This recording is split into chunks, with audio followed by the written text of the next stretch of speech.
welcome to this comprehensive video on the essentials of generative AI, prompt engineering, and ChatGPT. Today, we are going from the absolute basics to advanced techniques that the top AI engineers use every day. The world is changing faster than ever, and there is one skill that is separating the leaders from the rest, which is generative AI. If you have been using ChatGPT just to write simple emails, you're only seeing the tip of the iceberg. Whether you're a student, a professional, or a tech enthusiast, understanding how to talk to AI is no longer optional. It's a superpower. Right now, every industry from healthcare to coding is looking for people who can master these tools. This video is unique because we are not just only talking about theory, we are looking under the hood of large language models, understanding how tokens work, and mastering the science of prompt engineering to get exact results you want every single time. To make sure you get most out of your session, I've broken it down into a clear step-by-step journey.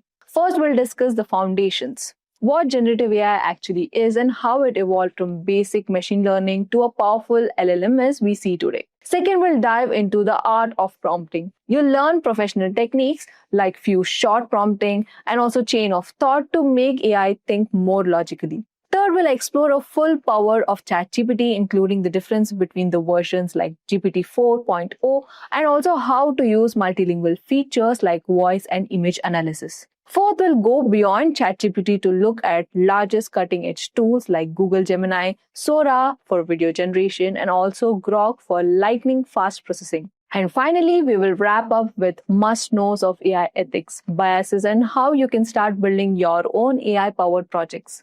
By the end of this video, you won't just be using AI, you will be mastering it. Let's get started. Also, just a quick information, if you're interested in diving deep into the world of generative AI, then this course is perfect for you. The Applied Generative AI Specialization by Michigan Engineering Professional Education will guide you through building and deploying Gen AI-enabled applications with hands-on training tools like OpenAI, LangChain, and Stable Diffusion. In this course, you'll not only learn the theory behind generative AI, but also gain practical skills by working on real-world projects. You'll master the art of creating AI agents that think, plan, act autonomously, bringing innovation and automation to any business. With industry experts guiding you through the learning process, you'll have all the support you need to succeed and stay ahead in this rapidly evolving field. One of the key benefits of completing this course is earning a certificate of completion from Michigan Engineering Professional Education. This certificate will showcase your expertise in generative AI, enhancing your resume and making you stand out in the job market. Not only you will gain skills to develop AI-driven applications and work with modern AI tools, but you'll also be able to demonstrate your commitment to staying at the forefront of AI innovation. By the end of this course, you'll have a knowledge to create powerful AI applications that can actually transform how business operate, and you'll have a recognized certificate to prove your expertise. So are you ready to take your career to the next level with generative AI? This course will give you the tools, the knowledge, and also certification to do that. The link is given in the description box below and in the pinned comments. Before we get started, here's a quick quiz question for you to answer. What is a primary function of generative AI? To create new content like text, images, or code, to provide hardware support for computers, to act as a physical robot for household chores, or is it to strictly store and search through databases? Let me know your answers in the comment section below. The topics for today's discussion is your generative AI. So we have been referring to this term quite lately, right? And every day you could see generative AI, ChatGPT. Okay.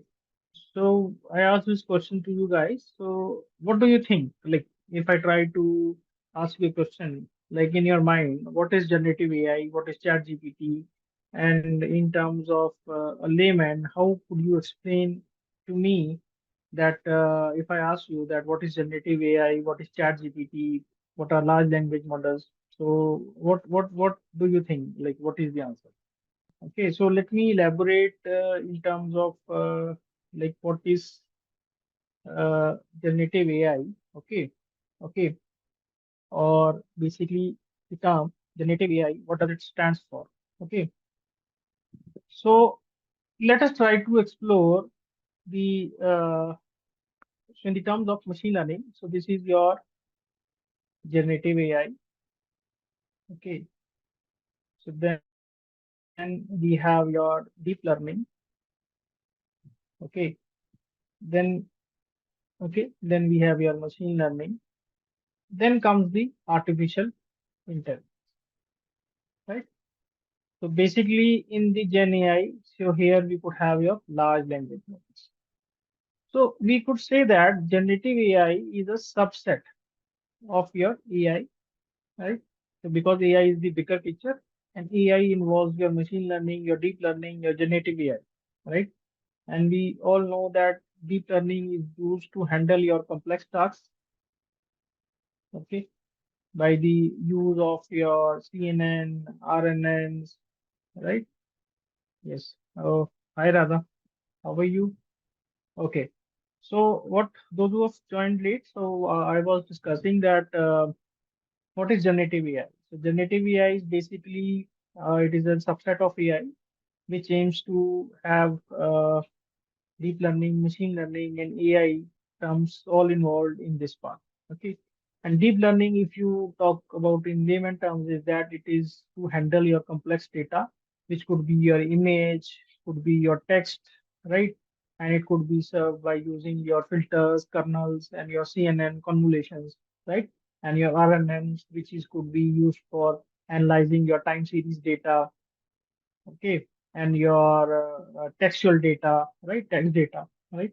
And on the top of that, there could be a transformers models, like which could be uh, uh, uh, uh, here, which would lie in between of your deep learning and generative AI, right. So those who know about the transformer, okay, so basically it is an architecture which is your deep learning architecture, right, which involves your encoder decoder process. Okay. So if you don't understand, so forget it, right? Okay. So I'm not going into the depth of the transformers or this thing. So here we'll focus on the generative AI and the applications involved in terms of generative AI. And we will talk about what is generative AI, right? Okay. And ML, we all know that it is a statistical analysis, the models which we have already done, right? So trying to use pandas, your NumPy, your Seaborn, right? So these were the libraries which were used to process your data, and then we could apply any of the machine learning, such as logistic regression or your uh, linear regression, right?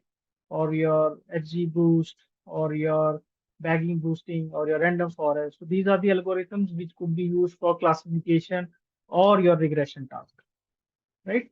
So to predict something. So these were to predict something. Okay.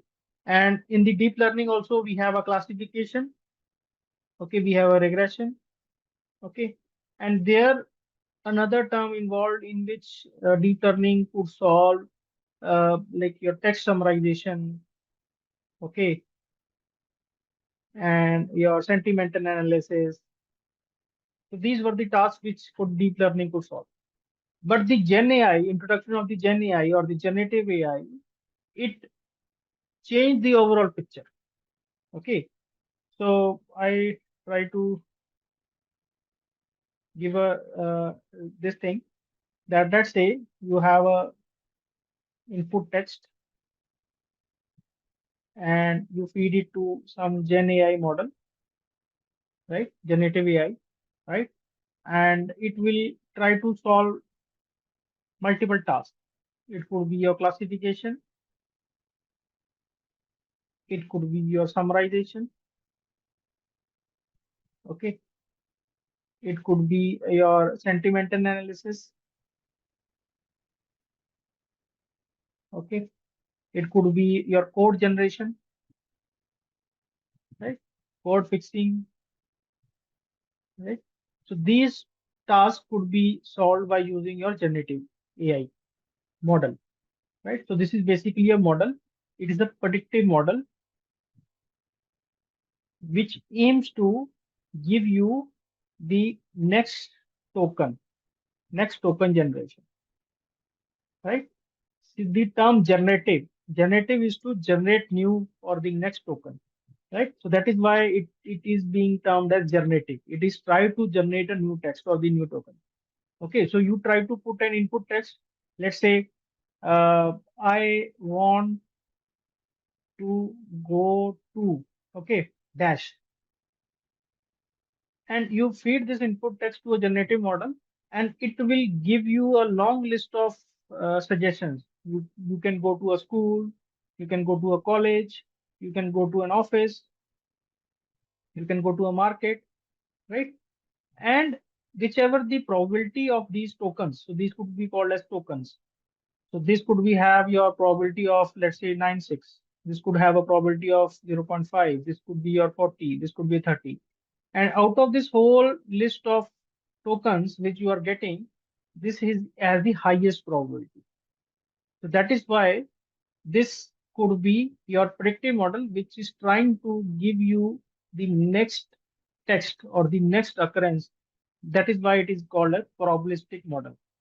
So this is basically a model which will try to give you the next token occurrence or the next token generation. And all this text and is being called as token. Okay, so don't try to confuse the text with the token, right? So text is something that I is a text, and token is a numerical representation of that particular text. Let's say I could be represented in terms of 56 because 56 is a number, and computer understands this language, not this language. So internally, what we do is when we try to talk in terms of coding, so internally this text is being converted into a token, which is being fed into a generative AI model. Okay, and on the basis of that, this tokens have a probability, and the highest probability it will try to give you that particular result or the output, that this is highest out of this whole corpus of the token. This is having the highest probability. Okay, and basically when you are trying to give more text, it will try to generate it, and it could be a summarization task, it could be a classification task or a code generation task, right? Based on those applications, it will try to give. Got it, a general idea, because like this is a very broad and a wide topic to discuss, right? But I've been trying to give you a basic gist that what is a generative model, generative AI, or a generative, like how does it work basically. When we will also try to see the applications, right? Chat GPT applications, that what is a prompt and how do you try to write a different prompts and the outputs which you are trying to get. Okay, fine. But in the overall, that you are trying to see that you give an input, okay, and input in the terms of a prompt. Okay, you are trying to give an input in terms of prompt, and you are feed to a generative AI model, which could serve many tasks or many activities which could be performed. Okay, so this was the general idea, and we will be discussing more about it, right? Okay, I hope this is clear. So basically, like this was the overall picture I'm trying to give you, but in the coming sessions, like I will be discussing more about it. Okay, so it will be clear to it. But the overall picture I have given you, and I will be giving you more about it. That how does your generative AI work, and how what is the theory behind it, right? So okay. So by the end of this session, we will be identify applications of Gen AI in solving your real world problems. Okay, and also we will try to create some effective prompts. Okay, so prompts is also basically a very effective manner in which we could clearly tell the Gen AI what exactly do I want. Okay, so let's say this prompt is basically you are trying to tell like a 2-year-old kid. Okay, so basically we want to make our prompts crystal clear and with a clear set of instructions. If you are trying to work with the chat GPT or some other Gen AI model, so the instructions should be crystal clear. So in your mind, so you have a lot of things. Okay. But when you are trying to give it to a Gen AI model, so basically you need to write the precise terms that what exactly you want. Okay. So let's say you are trying to write a prompt and there could be a spacing Okay, so that also is being considered. A dot, okay, some special characters could be there, okay, right? Or it could be a JSON, could be your XML, right? So how you are trying to give the information to particular tool, that is also important. The structure, okay, simple text, okay, or a JSON or an XML, okay. So what is preferred? Okay, so that is also a very effective way to write or communicate with the Gen AI tool. So that we will discuss. Okay, then we will also try to create some personalized documents, such as your resumes or conduct some research. Okay, so that also we will try to see, and then we will try to see some applications where your chat GPT has been built. Let's say write for me, Canva AI, or Designer GPT, or Consciousness, right? So these are basically various uh, tools which are given by your GPT for handling specific tasks. Let's say for Canva AI, so this is basically for designing, and the Designer GPT is basically for your designing your websites, and Consciousness and your Universal Primer is basically for education research or something like that, right? So we will try to see the practical implementations of all these uh, utilities and tools, and we will try to write a prompt, and there I will try to tell you that how you can interact with these systems. So let's try to see the evolution of AI to generative AI. Okay. So in the 1950s, okay, so there was a tuning test. So basically, tuning test, like this was a test which was performed, like let's say, uh, right in a room. Okay, and there was a person inside a room and there was a person outside it. Okay, and this person will try to generate a sound, okay, from from human and as well as from the machine. Okay, and this sound is being generated outside, and this person has to identify whether the sound is from machine or it is from the human. Okay, if it will try to recognize that this is the sound from the machine, okay, then it correctly identify that sound is from the human, right? So then it will try to see that okay, the tuning test has failed. Okay, so basically the idea is that like this sound is being trying to mimic that whether this sound is from human or from machine, and this person outside, which is outside the room, has to identify it correctly. If it identifies correctly, then tuning test has been failed. But if it doesn't identify correctly, then tuning test has been passed. So tuning test is basically a machine which is trying to mimic the humans, and it will try to fake this human being, right? The true human being. Okay, so that is what the tuning test was there. Okay, so then in the 1966 there was Eliza chatbot. Okay, so it was the chatbot using your large language, uh, your language processing patterns, right? So these were there were some kind of patterns which was processed in the language, and it mimicked the human conversations or the using your pattern matching or your pattern substitution. Okay, so basically it gives the users an illusion of understanding, but it does not have the contextual information. Okay, so that chatbot is basically developed by using your language processing and pattern matching. Okay, then in the late 1980s, there came the era of neural networks. Okay, so neural networks basically the concept came from the neurons, right, in the brain, right, and which is basically it is trying to solve your complex uh, problems. Let's say we have an image and we wanted to recognize that image, that whether this image is of a dog or a cat, right? Okay. So can a human identifies this image and tries to recognize? So this was the task. And the first challenge or a breakthrough in the neural network was the AlexNet, right? Where it will try to recognize the numbers. Right? So these numbers were trying to recognize by using a CNN or an neural network layer, which correctly identifies that a machine can recognize a pattern or a number if we try to feed an image to a neural network. So the basic idea was that we have a neural network, okay, which is AlexNet, and we will try to feed an image, and it will try to classify that if the image is displayed a number 5 on it, and it will try to recognize 5. Okay, so this was the task given to it, right?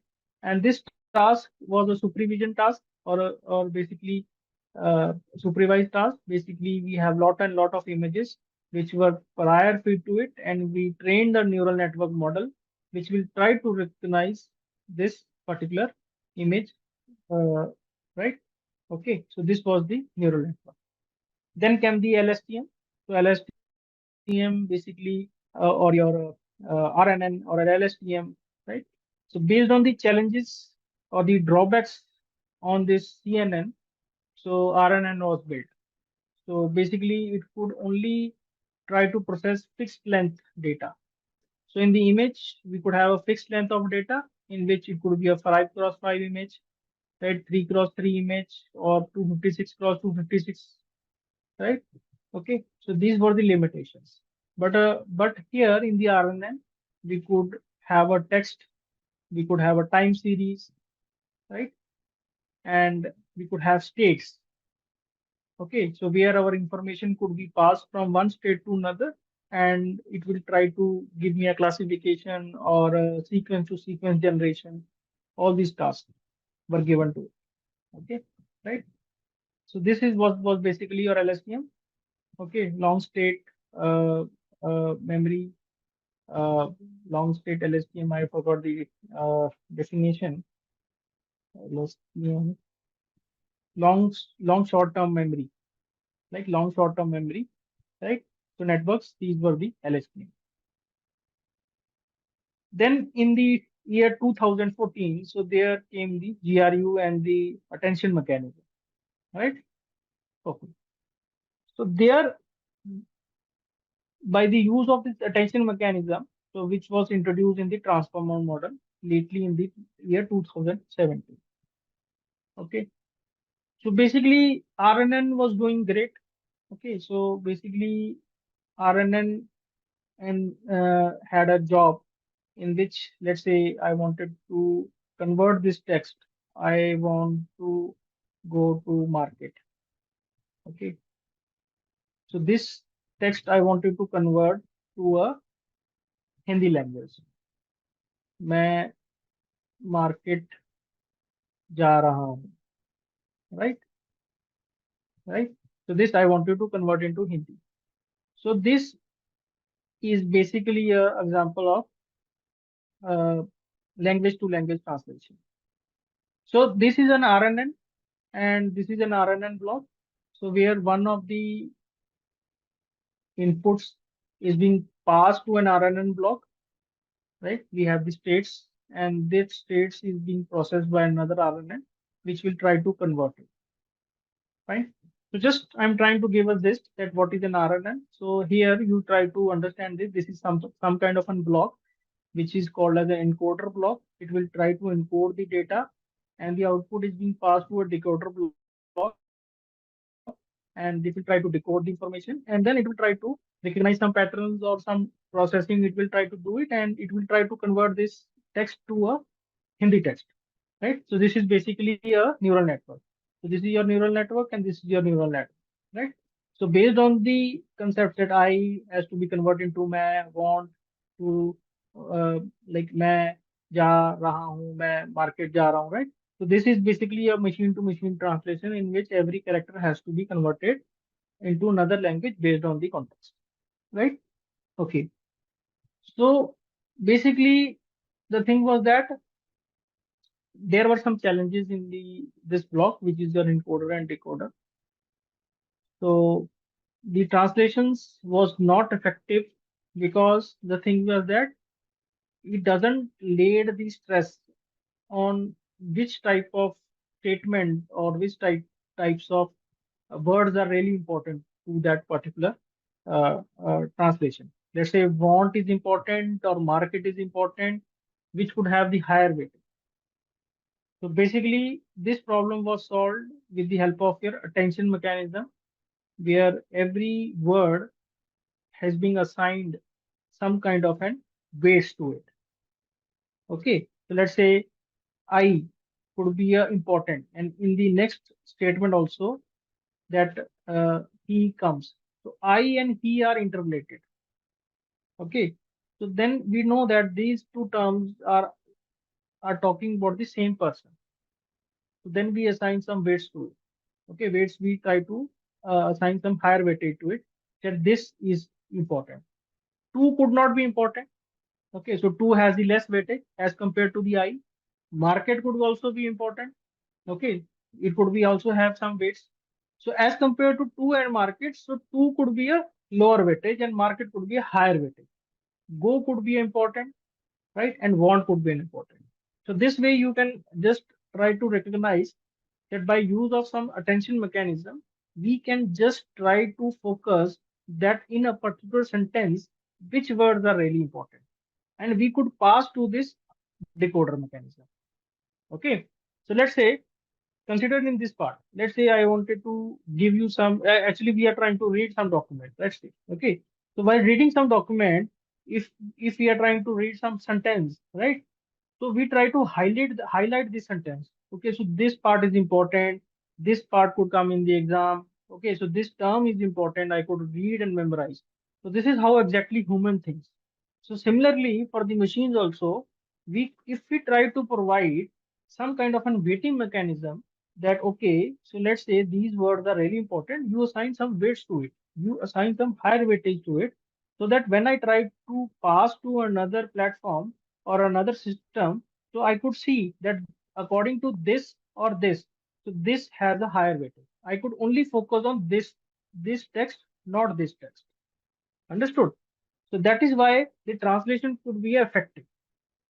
Instead of seeing the whole document, I could only focus on those which has a higher weightage.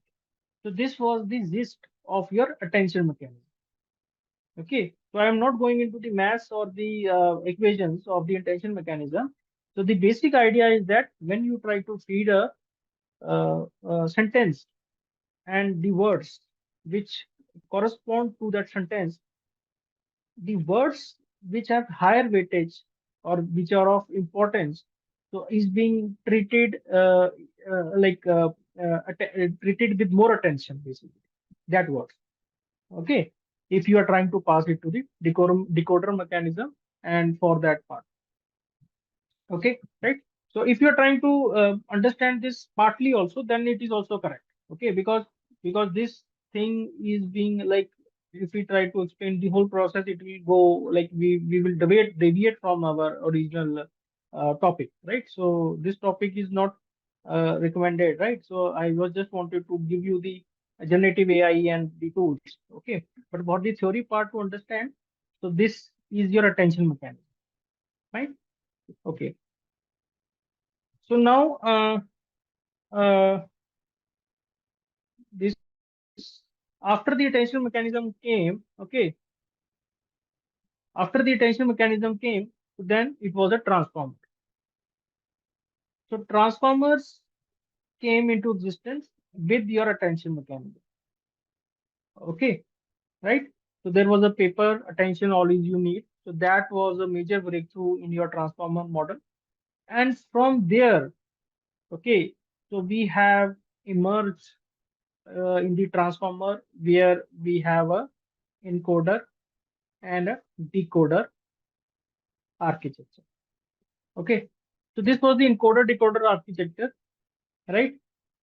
So basically, you feed this text to input text to an encoder, and it will try to produce a translation. Okay, right? So this was the task which was given to a encoder decoder mechanism. Okay, so the next part, like which was there, this was encoder decoder. Another part could be your encoder only part, in which you could pass the text and it will generate some classification for you. Okay, which could be a bird, right? So this was the paper or the model which was released by Google, which is bidirectional encoder representation transformers, right? So then this is your BART, which could be your encoder decoder, and your T5, right, which could handle multiple tasks. Not only your this thing, it could handle, right, translation. It could also handle multiple tasks, right? So T5 was the kind of architecture which was released by Google that is possible to handle multiple tasks.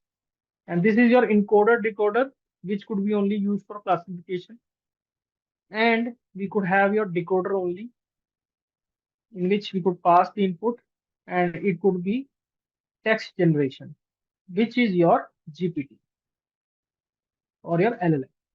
So guys, LLM is basically your transformers, okay, which is inside your transformers. We have three categories, which is your encoder decoder, or only encoder. And that part is your LLM is decoder only. So LLM is only your decoder only part, okay, in terms of your transformers. This you need to understand that it is only for the text generation, that it will try to a probabilistic model in which we are trying to generate some text.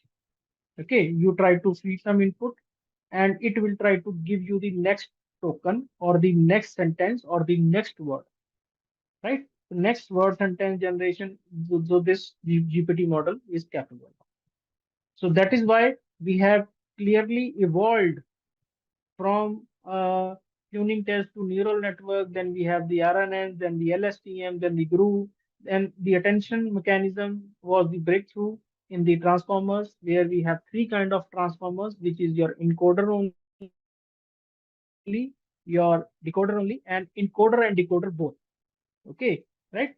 So this is your LLM, which is your decoder only part. So all the chat GPT, your Gemini, your Grok, right? And like there are more, right? Cloud. Okay, all these are decoder only architectures with a little variation. Okay, and trained on millions of data. Okay, right? So this is your chat GPT series. So on the basis of your LLM, which is your decoder only part. So this is being evolving. Chat GPT 1, then 2, then 3, then 4, then 4.0, and so on. And still it is being continuing. As we talk, so there is some chat GPT series which is being evolving by some other company, and over the time it will be just released. Okay. So pardon me if I have not updated to the ChatGPT series or some other tools, right? But the race is never ending, because every company is going and making their own custom made GPTs, right? Okay, okay. So up till now, any questions, any doubts, anything you don't understand, let me know. Okay, so basically this was the evolution from AI to generative AI. Okay, right? Okay. So now, as I already told you, that AI could be, as one of the student pointed out, right? That AI is basically generating new content such as images, text, music, or other forms of creative output. Okay. So here now, in terms of this, so this is your LLM. Now I will call it as a decoder model, a transformer model. Okay, and this is the architecture which you are trying to feed some input, and it will try to generate some output. And this LLM model is being trained on lot of data, right? So there are two things which comes under your trained model, right? Which is your parameters, right? Model size could be say that,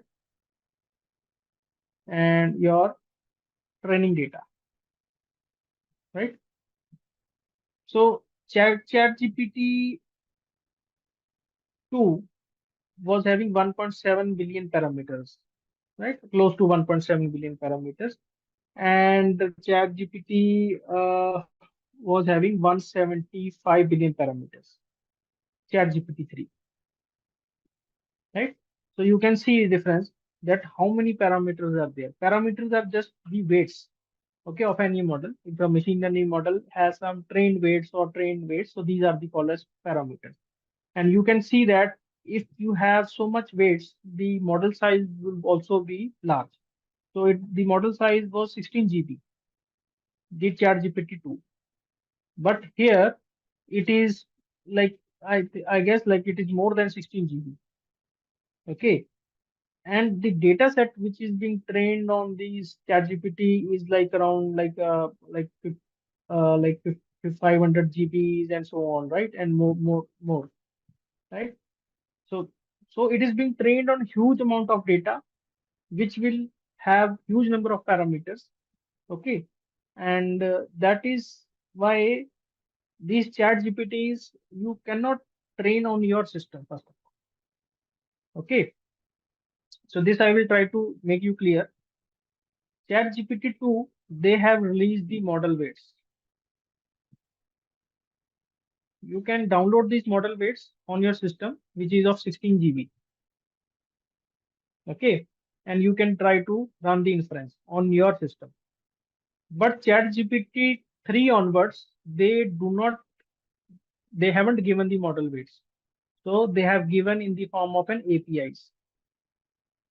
Okay, so that is what we are trying to do is we are trying to call the OpenAI or some Gemini or a Google API to write the prompt and get the output. Okay, so we are calling their servers where these models have been hosted on their servers, not our. We cannot download this, right? But this we can do it, but it will require at least 16 GB RAM because when you are trying to work on a model, so or train it or do some inference on it, so it will that model gets loaded into your RAM. So at least 16 GB of RAM is particularly required for loading your ChatGPT model into your local system. Okay, fine. So this was the thing that these generative AI models are so large that you cannot run on your systems or trying to train on your system. Okay, right? Earlier, like if you are trying to do a deep learning or a machine learning, we could clearly do some training based on the data. But data was so small. Let's say 10,000 samples or 1 GB data, 10 GB data, right? So this we can do it, right? This was not an issue. But here for the generative AI, so it is being trained on huge and huge volumes of data. That accumulation of huge volume of data, you cannot firstly cannot do it. Secondly, it requires hardwares also to run and perform the training, right? After the training, so you try to make a model. So that model they have already provided to us in the form of an APIs, which we are trying to use as. So this is the whole process where your APIs, your chat GPTs is being trying to work. And then these models are capable of trying to solve multiple tasks, whether it is an text generation, right? It is your email classification, sentimental analysis, right? Voice recognition, right? Or your messaging or a chatbot, right? So all these tasks could be effectively uh, uh, done by your generative AI. So what are the objectives? So the objective of the generative AI is to independently generate new content. Okay, so content generation is a probabilistic model which will try to generate new content by deriving a structure from the recognized patterns. So recognized patterns that we have large amount of data. From that large amount of data, it will try to recognize the patterns and identify that how I can generate that content. And the another thing is that it assists us in some complex problem solving, right? So let's say like you try to have a large amount of data, right, which is being already this model is being trained on, and it you try to write some problem. Okay, this problem it tries to identify and see that this similar problem has been solved or by some other. right? Based on that data, it will try to recognize and it will try to give you some variety of options. Okay, so that is also we are trying to see nowadays. If you wanted to write an email, you will quickly tell the context that I wanted to write an email, that I wanted to apply a leave, I wanted to write to a professor about the project submission, and so on, right? It will try to effectively generate that application or that email which is being nicely written. And according to the context we provide to this, it will try to generate, right? And seeing these patterns, and it will try to give us the output. Okay. And this, in fact, has boosted our creativity. Okay. Because it will try to produce unique outcomes. Okay. And also time saver also, and new ideas and possibilities. So nowadays there are some tools effectively in which there could be a no code, right? So you don't need to learn the coding. Okay, effectively you can ask, tell the tool to effectively create the website, to write the code for me, and it will try to write the code effectively for you. All we have been doing this, right? But in sometimes there the human intervention is also needed, because these generative AIs, right, hallucinate a lot. So what is hallucination? Hallucination means that yes, Pooja. Yes, it is basically, yeah. So the human intelligence or the human creativity, we would be dependent on these tasks or in these chatbots or these AI systems, right? So all those sci-fi movies which we try to see, that in the 80s they try to send us a message that these human humanoids or these chatbots or this AI technology will try to outcast us, and it will try to rule us. So that will be try to see in coming 10 years or this. But the thing is that, like, we can just try to control this technology, okay, and try to be productive in that sense. So first tries to uh, uh, see that how we can leverage our brain to the most effective task, and then we can just ask these chatbots or these effective systems. Okay, but in terms of creativity, yes, it has boosted our creativity. Okay, and nowadays it is being need for every individual to learn these tools. Okay, because every organization, every company, right, is asking to implement the AI solutions or the AI tools, and start using these tools. Because if you don't use these tools, so you will be left behind. Okay, and using these tools, so use these tools in such a manner that it will try to increase the your productivity, and it could be a time saver for you. Okay, in that time you can perform other tasks and just be more productive in that. So all I can say that, like, if you are trying to use this AI tools, so use with a caution, that instead of getting your brains damaged or being fully dependent upon these tools, so use your some ideas or some suggestions that how you can outcost this technology, right? Right, Suja? Did that answer your question? Okay. Now comes the large language models. So we were talking about this large language models. So these are pre-trained models. Okay, so what I was trying to tell you, so these have been already been pre-trained. Okay, so you don't need to train on your system. So training, it is impossible to train. Why? Data, hardware, right? These are the two things in which you have a constraint. So there is a huge amount of data, so which you cannot collect, and the hardware specifications, which is your with multiple GPUs or high processing GPUs, which is very costly, and like individually you cannot make this happen, and it is being big organizations which are using these technologies to leverage and release these pre-trained models to the customers.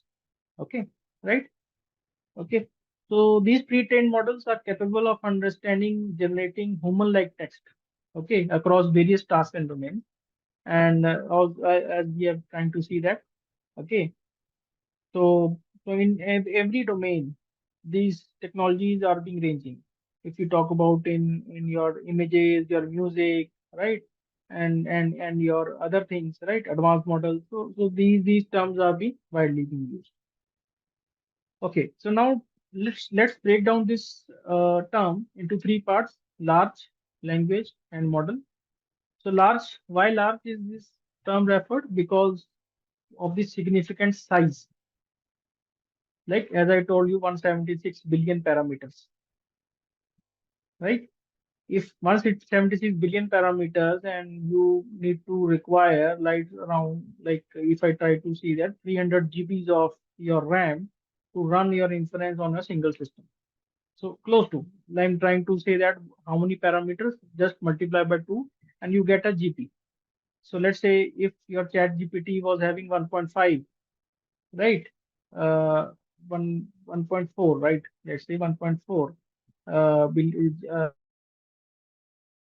billion parameters, right? Close to like 16 GB or close to 20 GB was required, right, to do the inference. Okay. So nowadays, these billion was, I'm talking about ChatGPT 3. Okay, ChatGPT 4, like this is much large according to the size and the complexity also. Why language? So primary function is to understand and generate human-like language, right? So this is basically a large language, a probabilistic model, okay, and a generative model which is trying to generate, and it is a transformer-based architecture which is having a decoder-based architecture, right? So this was the base with your attention mechanism, okay, right?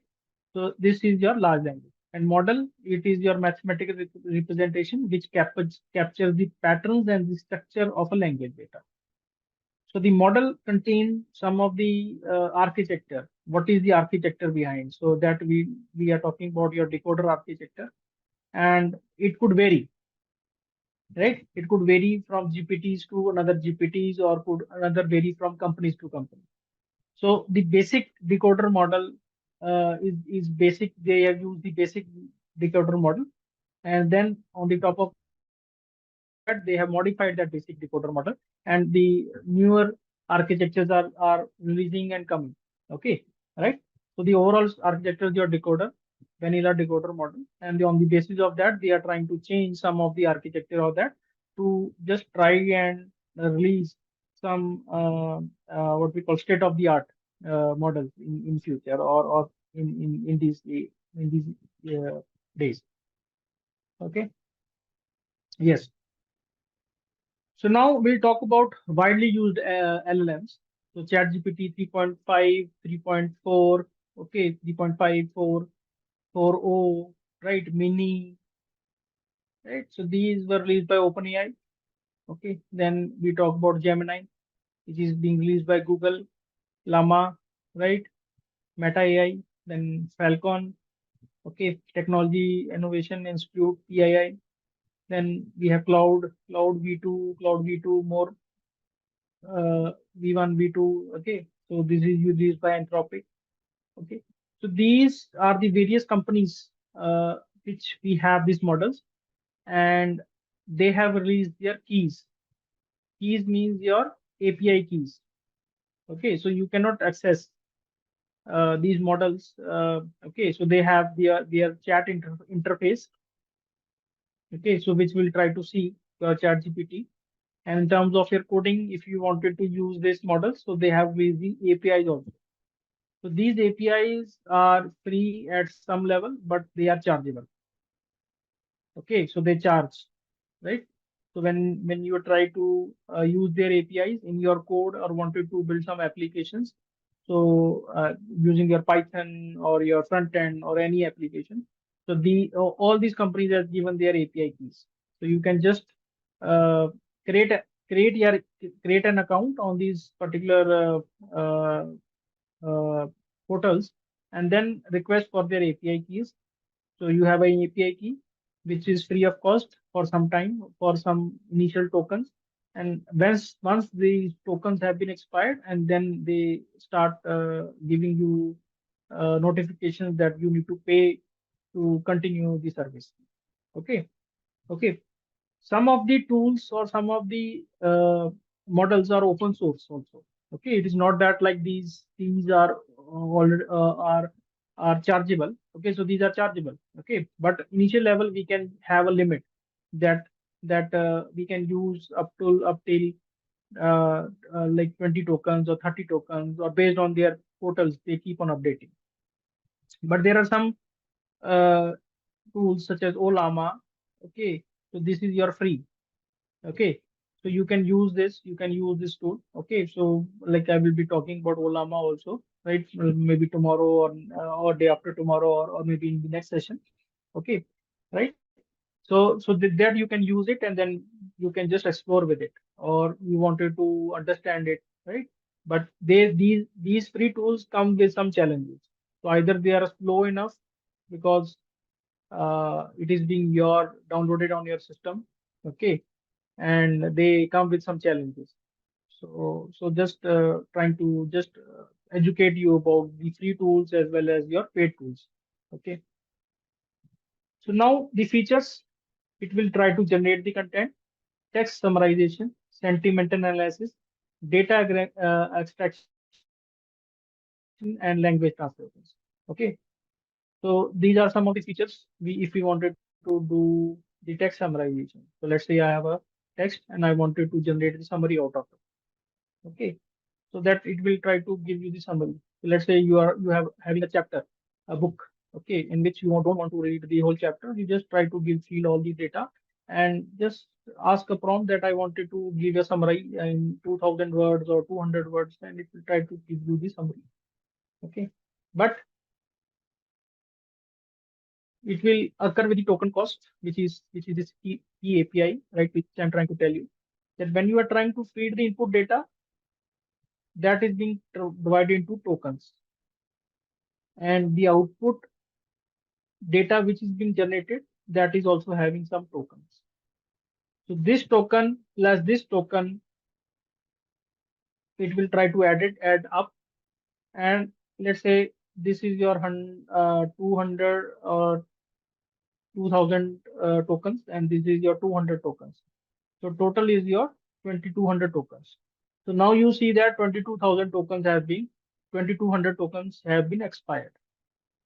Okay, so just try to make sure that when you are trying to write the input and generate the output, so you don't so they are trying to make the mechanism of costing with the help of this token zone.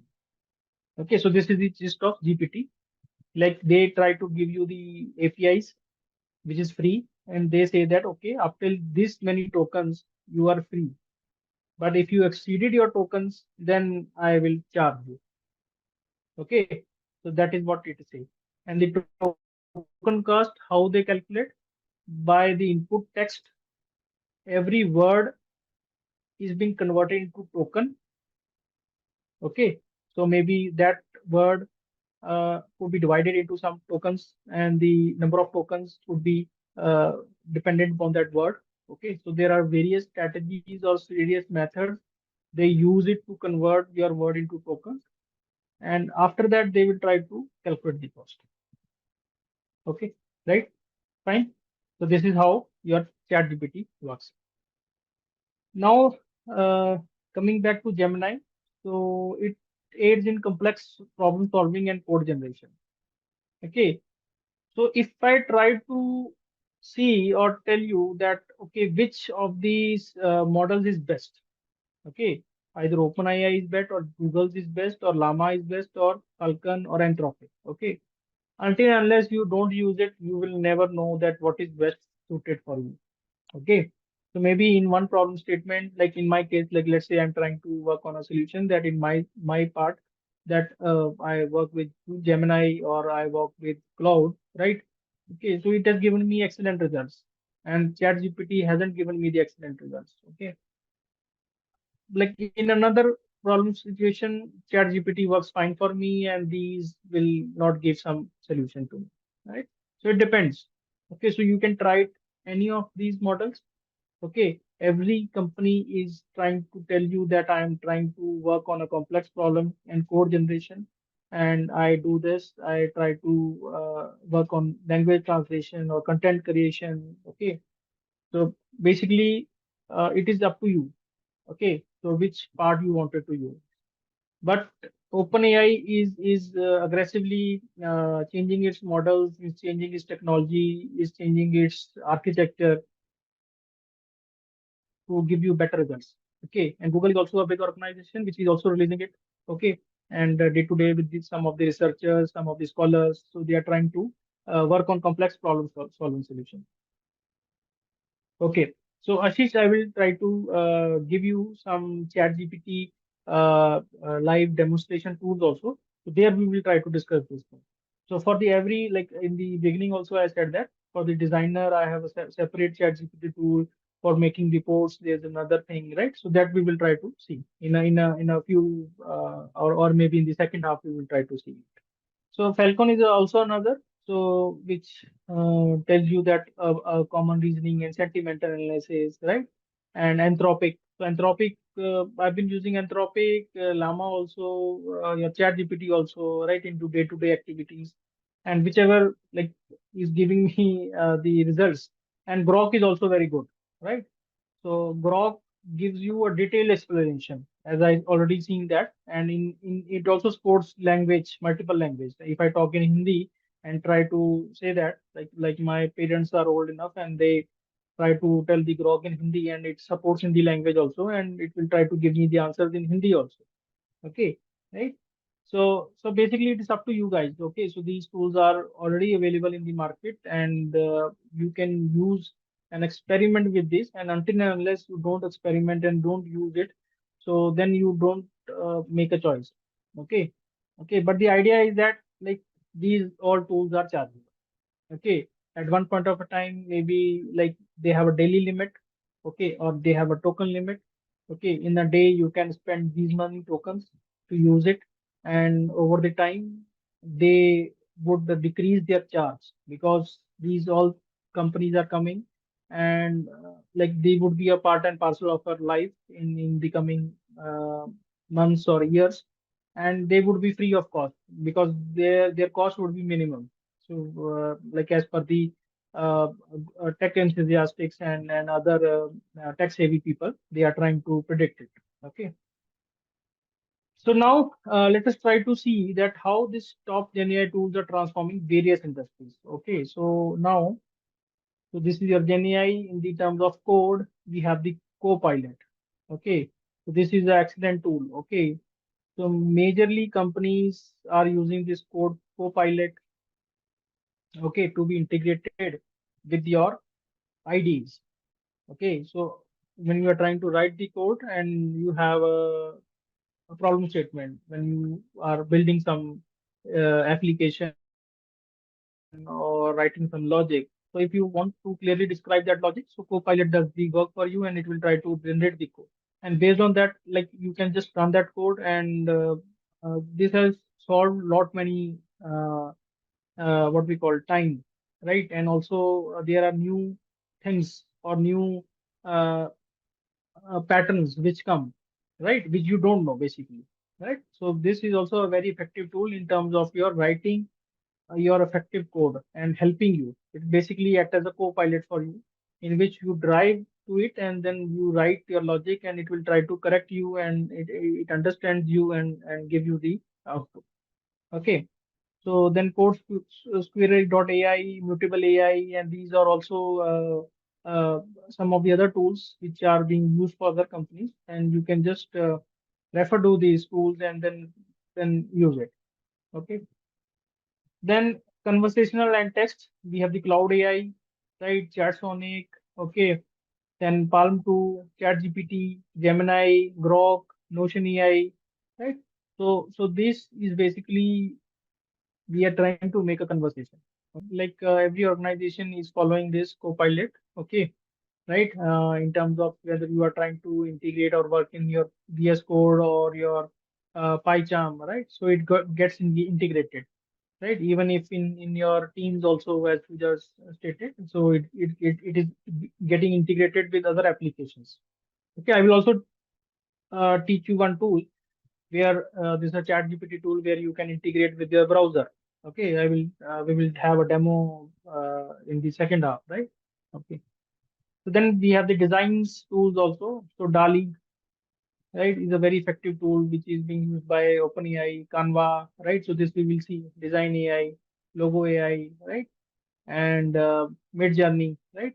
So these tools you can just work with your designs, right? In which you can create your creative designs or creative pictures by feeding them. Okay. So this is wonderful. Stable diffusion is also a very good tool, right? Okay. For the sound, right? If you wanted to do something in sound, okay. So then we have the audio crypt and EVA, then your 11 labs, right? So these you can just explore it. For the videos also, right? So Synthesia, Pictory, right? Absence or Sora AI, right? So these are also some tools in which if you are working with your video, so you can just explore it. Okay. So some tools are free, some are chargeable, some gives you a 1 month subscription. Okay. But in the end, so they are all commercialized, guys. Okay. So there are no free lunches. Okay, everyone is asking to pay and use these tools, okay, according to your convenience, and you can just select whatever tool you like and is best suited for your productivity. You can just go with it. Okay, some of the tools I've personally used. Okay, so Copilot, I'm trying to use it for a quite a long time, and in the terms of coding and this thing, this is proven effective. Okay, right. So other tools I like use it like Grok or ChatGPT or Jasper. Okay, so on the basis of your free access that I use it, and if by changing the emails, so you can use it. Okay, and then 1 month you get a subscription, and then you can try it out. And if you think that your work is not uh, you are not you cannot survive with these tools, so then you can just pay and use that tools. Okay, okay. So let us try to see resume cover and using your chat GPT. Okay.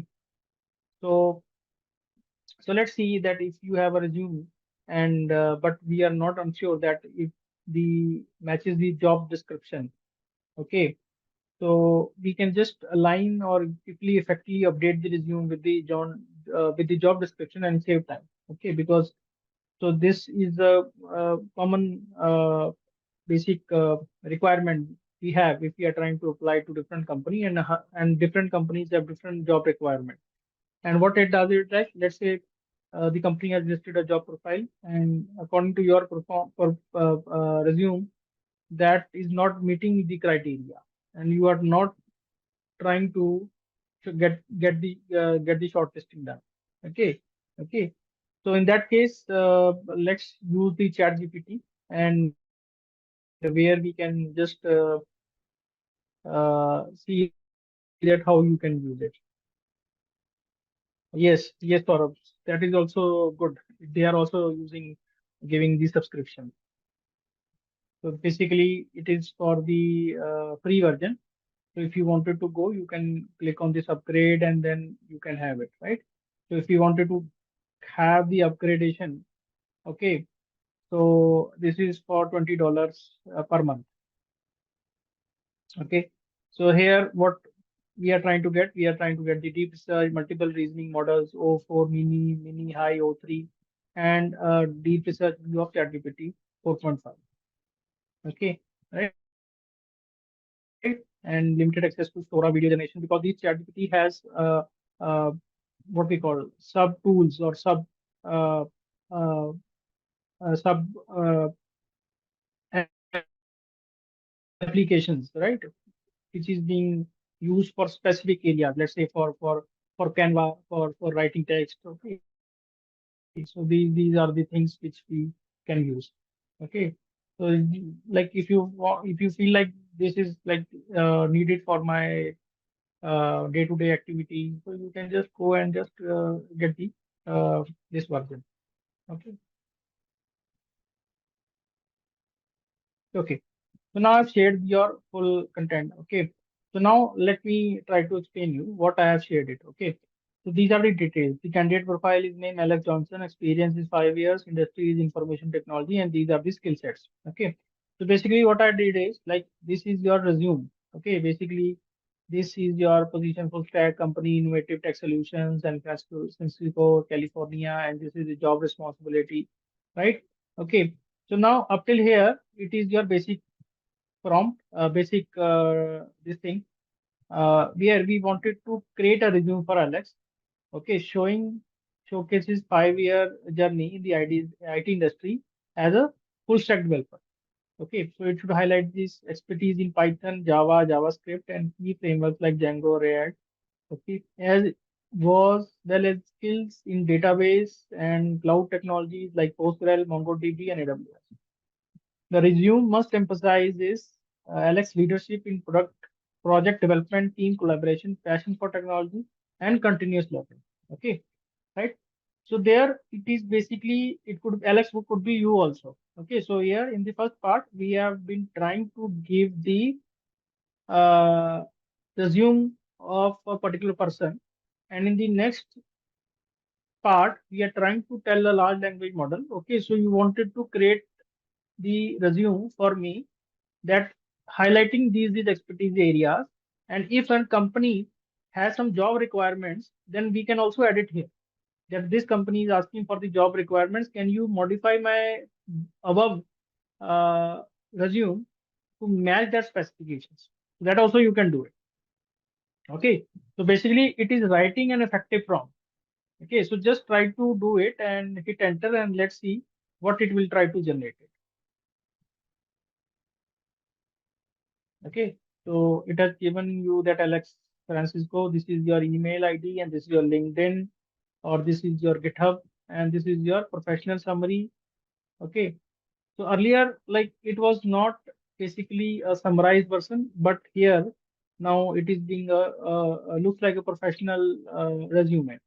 The core competencies, like if I try to see as an HR or a recruiter, so I could see that this is a professional summary where the like Python, Java, JavaScript, and your various technologies are being listed down. And I could also parse these technologies because like these technologies what we are trying to require in our current company, right? Okay. So this is your core competencies where you know React, you know Node.js, Python, or a full stack, right? So these we are trying to have a requirement. Okay, that's good. Docker, Jenkins. Then we have the professional experience. Here, what projects we are trying to do it and what we are trying to do it, right? So this you can just see. Okay, so this is basically taken from your resume itself only. Okay, so education and your certifications and your project highlights and your soft skills and technologies, right? Okay, and then also it is trying to see that that if you try to have a Word or a PDF version, or you can create a customized cover letter for this role. Okay, so you can just see that what matches your requirement.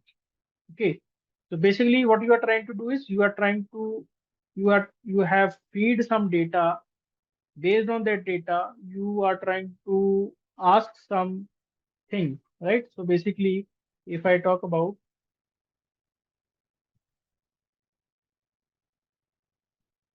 this is basically the instructions, right, given to your LLM. Okay, and the above part what we have used here, this above part, so this is your resume, this is your context. Using this context, using this your general information or your knowledge, you are trying to give me some output which is more refined and it is more attractive and it is much more better than the original one. Okay, so this is the task which we intend to do and we are trying to do that, right? So basically, like based on the prompt, you are trying to tell that it must emphasize the leadership in product development, team collaboration, passion, and technology, and these terms, right? Okay, right. So this is what like I want you guys, if you have your resume also. You can just effectively change this and try to work on it. And if you wanted to ask some other information that you want the formatted part in a PDF or on a Word part, okay, so that also you can do it. But make sure that like your account doesn't get exhausted because this is basically your tokens, okay, and the output is also your tokens which are getting generated, and right, it may have a daily limit of using this, okay. Okay, for the general day to task that it is effective for us to do. Everybody fine with this? Yes, no? Okay.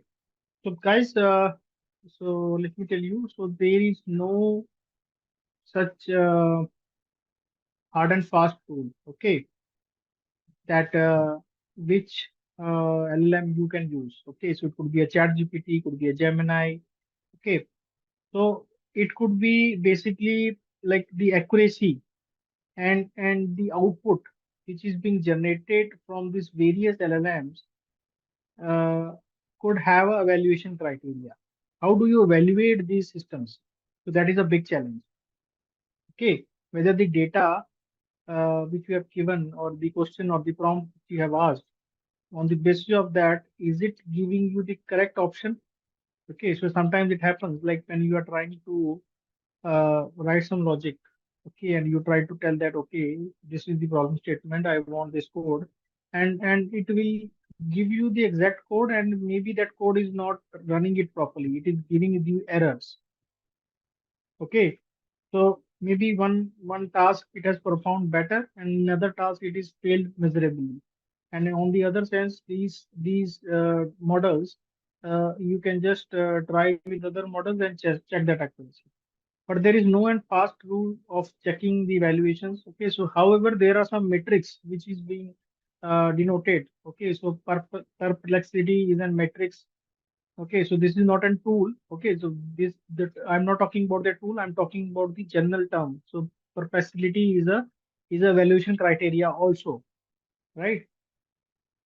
In which I wanted to evaluate my language model, that on what basis that language model has a score which is better than ChatGPT, or if same question could be asked to ChatGPT or a Gemini or a Falcon or a Cloud Area, which one is performing better?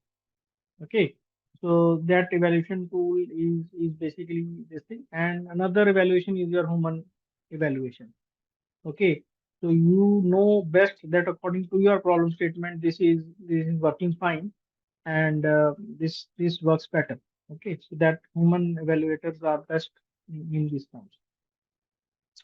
Okay, so I hope everybody is back. Okay, so now let's quickly dive into the prompt. So can anyone tell me what is prompt?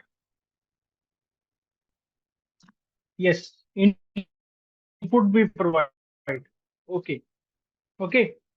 So let us try to understand. Yes, commands or message we write to these tools. Okay, fine, great, great. Okay, so let us try to understand these prompts. So prompt, what is a prompt? It is a natural language that instructs the generative AI models to perform a specific task.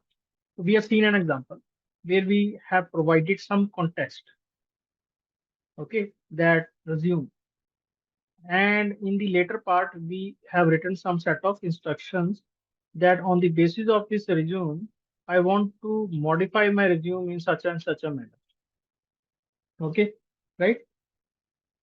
So a well-crafted prompt guides the Gen AI to understand the context and the specific requirements of the task in hand. Okay, so well-crafted. So the prompt what you write should be a well-crafted prompt. What does that mean? It should have proper spacing, proper instructions to be given. Okay, okay, right? And it should be clear and precise. It should not be some kind of a vague uh, thing that you try to just tell the LLM model, okay, uh, he will try or she will try to understand it on your own. Okay, so just don't think it in such a manner that that whether you have written. some kind of an instruction which is vague, which is incomplete, and it will automatically try to understand it. Maybe it can recognize, but the chances are very less because it because a well crafted prompt, a proper instructions prompt will give you the best answers. Also, the second thing, the cost, the tokens, as I already told you, as one of the learner has already expired its tokens, the daily limit. Okay, so maybe that you must be a cost effective also, in which we are trying to use these tokens in such a manner that it should clearly describes the task which you wanted to tell the LLM to perform. Okay, right. So precise prompt can lead to a more focused and useful output, and it has act as a bridge between the user intent and the AI execution. Okay, so basically, what is my intent and how the AI is getting that intent executed? That is basically a prompt. Okay, so prompt is basically a set of instructions which we are trying to give it to the LLM to perform our desired operation. That prompt should be clear, should be precise, should be well crafted, should not include, let's say you are trying to include some spaces, additional spaces. I want to, then you put a space. This is also counted as a token, right? Okay, so just make sure that it also recognize some pattern that you have written something like this, and maybe on that pattern it will try to recognize it. Okay, so make a proper English language understanding that it will try to give you the exact answer. Okay, okay, fine. So prompt could be a basic, straightforward question, right? And the language model provides an answer based on the training data, right? Okay, so let's say what is the capital of France? So in this particular thing, you have asked some question, and based on the training data, it will try to see and it will try to understand this context, that in this the capital of France, right? So this is basically a more weightage part with what I was talking to. France capital, right? So this is basically the keyword terms or the terms which it tries to recognize, and on basis of that, it will try to give you the answer, right? Fine. So prompts could be more complex and used for various tasks such as text completion, translation, summarization, or even creative writing, as we already seen that. Okay, so we have seen a prompt in which we are trying to provide some information to it. On the basis of that information, we wanted to modify that particular resume or set of instructions, right? Okay, so effectiveness of the response depends upon how well the prompt is crafted. Okay, so it is not that like maybe if I try to write the prompt or on your systems, it has given you some other outputs. On my system, it has given me the other output. Okay, so that based on the prompt, it may vary. Okay, the basics basis is that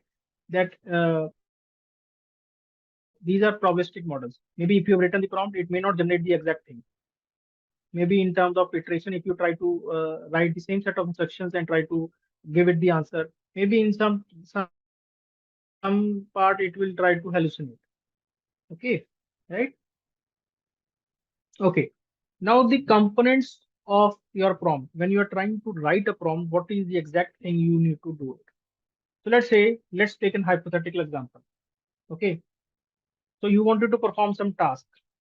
Okay. You are trying to tell that act as a user, which could be your medical practitioner, right? So you can say to an LLM that you are a medical practitioner, okay, or a medical uh, student, or a doctor, or a judge, or a lawyer, right? Okay, so this you can have that particular user set. So user set means that as an you are trying to tell that LLM you act as a judge, right? You act as a medical professional or a medical doctor or something like that. Based on your profession or based on your understanding, Okay, so these are some rules you need to follow. And I'm providing you some information about some patient, and these are the patient text images or data set, and you give me the output. Okay, right? So this could be one of the examples in which you have a user, then you have your instructions, then you have a context, and then you have an output. Okay, so this is one of the prompt which you can effectively make according to your use case. What prompt we have made just now is according to our use case. What we have done is in the context and in the input, we have provided the text, that is the resume. Okay, or you can say that, right? So input or the text we have provided as a resume, which act as a context, and we have given as the instructions or a task. This we have combined it. We can break down into simpler steps also. Instructions could be that give me uh, two-liner pages in the Word format. Okay, in the JSON format, I want that information to be given. Okay, so it should not exceed to 200 characters, something like that. So these are the instructions which can I can give it as a bullet point. Okay, remember, if you are trying to give me the resume, so just give me two-liner page. Give me in a Word format. Give me in a JSON document. Okay, right? Okay. So these are some kind of instructions which we can give additionally, in which we can just ask or tell the LLM that perform. You need to work on these instructions, and the task is that you need to generate the resume. Okay, so we have simplified that version. So in one task only we have given the instructions also, we have given the task also. But we can divide it individually when the situation is complex or the problem statement is large enough. Okay, right? Okay, so let's say you act as a judge. Okay, and you wanted to uh, once this your case file. Okay, so based on the and you pass some context of the court filings or some PDF documents, right? And you give it as an input, and you try to tell some instructions that whatever you know about that case, that these are the instructions which we already know that, and you wanted to perform on this part. Okay, okay, or you can just say that give me that information from this particular case files. Okay, using this context, just extract me the party one, party two. You can extract me the judge name. You can extract me some information. Okay, so something like that you can just ask it. Okay, another part in the medical I already told you. In the legal I already told you. Also, there could be another industry also. Okay, e-commerce industry. So based on the input data could be in the JSON. It could be in the Word format. It could be in the external Word also, external site also. Okay, from the external Word, which is giving you the context, and you could have the images or data set or the task, and on the basis of that you wanted to retrieve all the information, and then you can just ask them that go to that site, perform that operation from this images. I want this particular images ratings or your amount to be compared, and then so on and so. Based on what particular use case, you can just ask this. Okay, so basic prompt has these many instructions or these many components. You can say that. Okay, understood? Yes, no? Okay. Now another thing which I wanted to tell you, that there are frameworks. Okay, so for the prompts, there are prompt frameworks. Okay, so React is one framework, chain of thoughts is one framework, right? And so on. So basically what you do is according to these frameworks, so these are some of the frameworks which are widely used. Chain of thoughts. Chain of thought is saying that you try to tell some instructions or give some instructions to the LLM, and then you can tell them, okay, so this reason this instruction, reason this particular statement, or think on this statement, and then give me step by step analysis of this, right? So these are some of the terms you can just ask it in this, like after reasoning, just apply the step analysis and then give me the answer.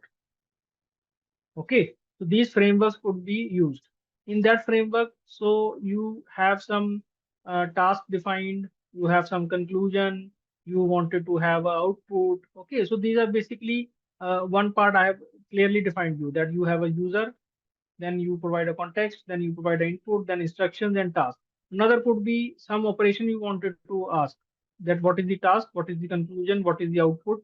So and you have a context based on that. Okay, so these are the some important parts or components of using a prompt. Okay, and make sure that prompt is your precise and your clear, and it should have proper spacing. That also matters. Okay, and if given with the JSON or text or XML, that would also be a nicely given instructions, because it has been seen in some of the papers that JSON text and your XML is a well-structured language. Okay, if you try to feed their data in this manner, and the chances of error or understanding this is better instead of your text. Let's say name, you can see give it, let's say John, and then instructions or text or images or resume headings, right? Instead of bullet points, you can just omit that bullet points. You can give it as a JSON structure. Okay, so that will also reduce your cost, and also it is an effective measure in which how you are trying to give a prompt to an LLM, because this is a query language. Okay, and these input or these large language models work on this query language itself only. Okay, so if you are trying to work as a or think as a developer point of view, then it would be fine and it will give you the best suited instructions and output. Okay, fine. Okay, so now let's say when you are trying to give a prompt, okay, so what are the important things? Input, context, instructions, and tasks. So let us try to like divide this particular thing. Create a brief narrative. So this is the task, right, which we wanted to perform. Okay, about a wizard quest. Okay, so this wizard quest is a instructions which we are trying to give it in a magical forest. This is the context. Okay, so where this physical, where this uh, uh, like visit quest is there in a magical forest, right? Okay, and we wanted to like this is also an instruction. You can say that surprise ending, right? So this is also instruction, right? So and create descriptions. Okay, provide and load for create creature descriptions. So this is the basically the input which we have provided. Okay, so these all things you can just give it as a JSON format also, that we have a task, we have instructions, we have a context, and we have the input, something like that. Okay, and here you can also specify a role, act as a judge, act as a medical practitioner, act as a sales agent, right? Act as a CEO of the company, act as a database engineer, something like that, right? So this task is this instruction is that. So in that way, it will behave or perform better. So this is basically how you are trying to break down your task into simpler and easy steps. This is how you are trying to tell a 2-year-old kid. So basically, we are trying to spoon feed it and in giving it in the exact manner with the short and the precise information. So that is the whole point in your prompt designing or your prompt analysis. Got my point? Yes, no, understood? Any questions, any doubts?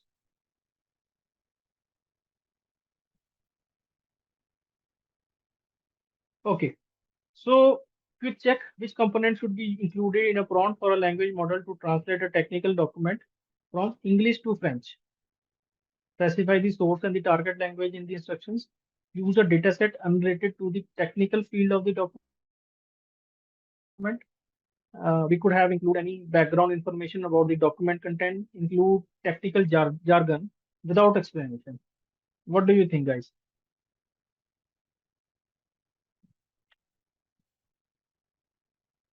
A, B, C, or D? Okay, Pooja is saying A. What about others? We know A. Yes. So now A is the answer. Okay. So we need to specify the source and the target language. So that is the prerequisite or the criteria. Okay. So I think all are on the same page. Okay, so let's try to do the hands-on. Okay, so day-to-day activities like we can have a language translation or a LinkedIn profile and a sentiment analysis. Okay, so this we will try to see in practice. So what we will do is we will try to have some text. Okay, and there we will try to do some language translation, and we will try to see that this text could be converted into some other languages also. Okay, then we will try to create some LinkedIn profile, and then if my tokens is still remaining, and then we will try to see the sentimental analysis also. Okay, fine. Okay, so let's say we are trying to operate a online bookstore, and we offer books in multiple languages. Okay, and so we wanted to use the ChatGPT for real-time book translation. So let's say we have a book, okay, and some guy happened to see this book, and from that particular text, they wanted to uh, create a language translation of this book to another language, let's say Spanish, German, or English, or let's say Hindi, some other, right? So we will try to see that, like, if this text we pass it to the GPT with a set of instructions, and it will try to convert it into in some other languages or not. So because what we learned from the theory part is that so ChatGPT could be used as a language translation. Okay, so we have seen generating text, we have already seen that we have generated the resume, right? So now we are trying to see the language translation, whether it will try to do the language translation task for us or not. Okay, so let's try to work with the prompt. Okay, so let I try to. Okay, so this is the scenario. Imagine an online book offers a variety of titles in multiple languages to cater the global audience. Okay, so we want to translate accessible to a broader audience. Okay, so this scenario is no longer needed because we only want the prompt. Okay, so instead of using the prompt, we could also remove this, and we can use this translate the following book expert into multiple languages to make it accessible to a broader audience. Okay, so this is the text which I have given it. Okay, so let us try to run it. I will also give this in chat. So in Hindi, in Spanish, in French, in Chinese, in Arabic, German, Russian. So let me stop it. So now the next part is that we will try to create an impressive LinkedIn profile using your ChatGPT. Okay, so imagine you are trying to create your LinkedIn profile, but you are trying to aim it for something more exciting than a personal brand. Okay, so what I will do is I will try to give you a sample chat prompt in which you can modify. Okay, so based on every person has different LinkedIn profile. So based on your LinkedIn profile, you can just give some instructions and try some uh, creative ways in which you can make your LinkedIn profile more uh, uh, stand out and out of the box. Okay, so let me share you that. So it has given me the conversation started message also that hi, this is something like I just wanted to do it, right? We can exchange insights or even collaborate on a project. Looking forward to connecting. So if you wanted to do some networking over the email or over the LinkedIn messages, so this is how you can do it. Okay. So, so this is how you can make a LinkedIn post also with the SEO hashtags also. Okay. So on the basis of your resume, on your creativity, it has given it. Okay. So this resume is not mine. This is someone else. Okay. I just downloaded from the internet and then I'm trying to do some asking your internet or a chat GPT to do it. Right. Okay. Similarly, you can also do it on your resume to create a LinkedIn post, and according to that post, you can generate the ideas, and you can be more like there could be uh, some uh, text or some prompts which could be modified according to your use case. Okay. So it says that in the experience session, provide me detailed entries that showcase my contributions and achievements using action verbs and quantifying results. Also suggest content for starting conversations with new connections, focusing on recent industry news within 100 words. So there you can see that we are trying to limit the words because it will try to generate and generate and generate and it will try to generate the max token. Okay, how many tokens it has been intended to. But you can limit it and up to how many words you are trying to restrict it. Okay, so this is what I wanted to showcase to you. You can upload your document, and on the basis of that document, you can make some nice LinkedIn profiles or LinkedIn headlines and emails or write some beautiful text in which you can just uh, effectively use this thing. Okay, okay, great. So let's move forward. Okay, so this activity you can also perform later. Okay, so let me show you another activity. So this is how we have done. We have created our impressive LinkedIn profile using our ChatGPT. Okay, so we have written an effective prompt, so which will help you to make our LinkedIn profile stand out of the crowd based on some set of instructions. Okay, and within seconds, it has clearly given me the instructions then how you can just upload it and go to the LinkedIn profile and you can get leverage of it. Okay. So then the next task is your sentimental analysis. Okay, so in the beginning, I have taught you that it is for text generation. The resume part task, we have already seen it. Then now the second task was your LinkedIn profile creation, right? Another is your sentimental analysis, right? Okay, so this we are trying to give it basically set of instructions that how my sentiments are being rated, either positive rated or negative rated, or it could be a neutral. And based on the context of the input text, we need to rate those sentiments. Okay, so let us try to do this also. Okay, I'll provide you this. Okay, so this is the prompt. Okay, and reviews. Let me provide you the reviews. So I will not. Okay, so this is your only one review which we have given you. Okay, because the thing is that there could be more reviews which we can give it, but we only wanted to restrict our reviews to only one part. So categorize the provided review based on the following input. Okay, positive, negative, neutral, mixed, or question or appreciative. Then these are the reviews, right? So provide the sentiment for the following reviews. So this is one. So likewise, you can have two, three, four. Okay. So based on these reviews, so we wanted to rate this into positive, negative, neutral, mixed. And based on this, we have given some instructions also. Okay. So this set of instructions, you can just include some keywords also that how that some good, happy, or positive comments, right? Negative could be negation, could be no, could be some what we call uh, uh, like a disagreement, right? So something like that. So you can just act some keywords also, or give some instructions also to rate this, right? And on the basis of that, you can just give your sentiment. Okay, read this particular text based on the sentiment. So it says that the reviewer expressed both positive and negative opinions.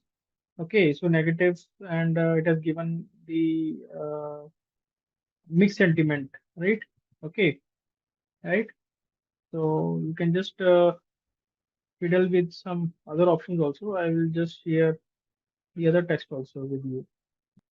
Multiple data processing, kind of. Okay, okay. So let me explain you what is multimodal. Okay, so okay, so it comes from the term modalities. Okay, so there are different types of no, not modules. Okay, so modalities like we have a touch. Okay, we have hearing, we have your seeing, that is your vision, right? Okay, so this is basically there are five different senses which we can use it, right? So which is your taste, right? So these are basically modalities which we are trying to use it. And in terms of your LMs or in this thing, so we have sound, okay, in which we have vision, which is your uh, images, okay, right? So taste and touch, like this we don't have, right? So right now, what modalities we have? We have the text, we have the sound, we have the images, right? So these touch and taste we are not using because this is on another level. Okay, hearing and vision we are using. So these are the basic modalities that we have in human beings, right? Okay, so this comes from the term multimodal. And this multimodal, these are the modalities which your LLM can process. Okay, so text we already seen it, right? Like we are trying to write a text, and this has clearly processed or given as an input as a text, and this has given us the output as a text also. Okay, so multimodal means that input could be your text plus image. Okay, and output also you can ask as a text or an image. Okay, it depends. So this is basically example of your multimodal capabilities, that these are the multimodal capabilities where your LLM can handle. Okay, fine. So you wanted to give as an input as a text along with that image, and you giving your reference to an image, you will ask that text based on the prompt. You will try to ask that this image, from that image as an context, give me some output. Okay, or you can ask from the voice also, or you can give your voice also, give your sound also. From that sound you can analyze that sound and give some text that basis on that this recordings, give me some output, what they are talking about, what is the uh, reference or a summary or something like that. Okay, so these is basically your multimodal. Okay, understood? Yes, no?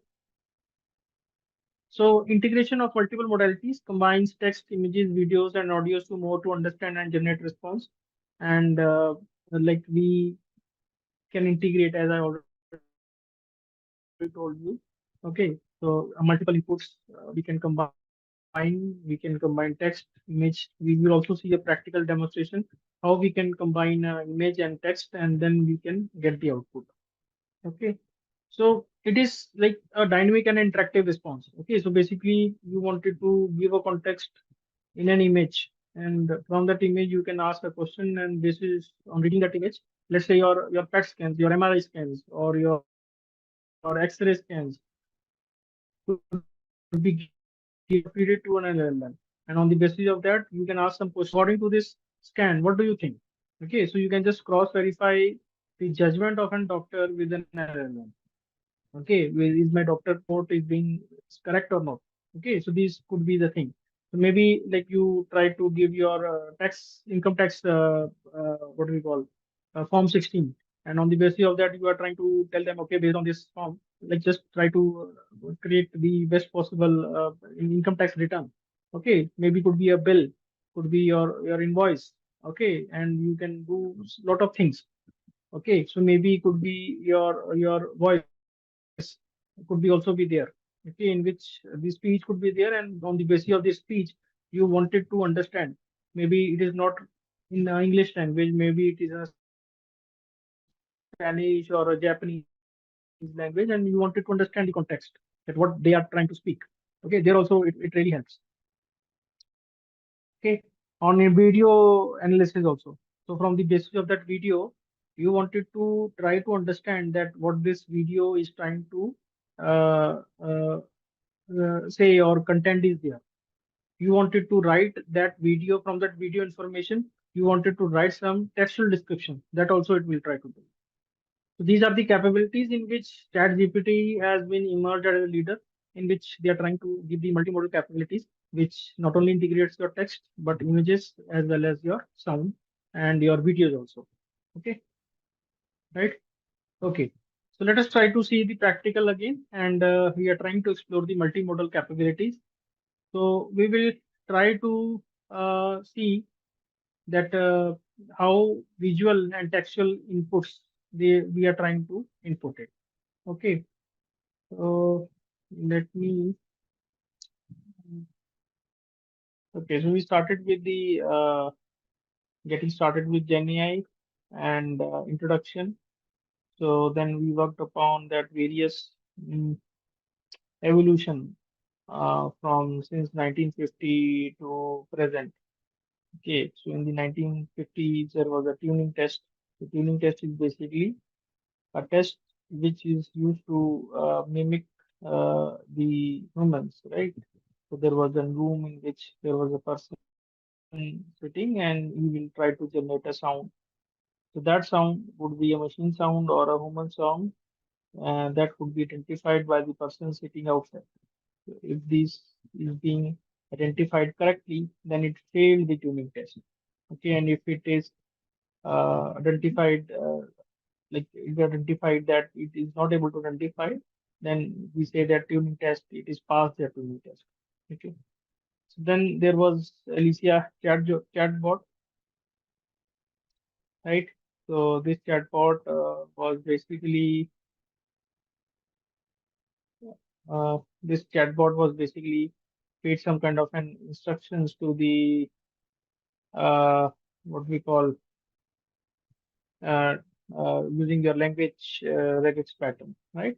Okay. Then came the neural networks. So in the 1980s, neural networks became very popular by the evolution of AlexNet. Okay, that was the major breakthrough.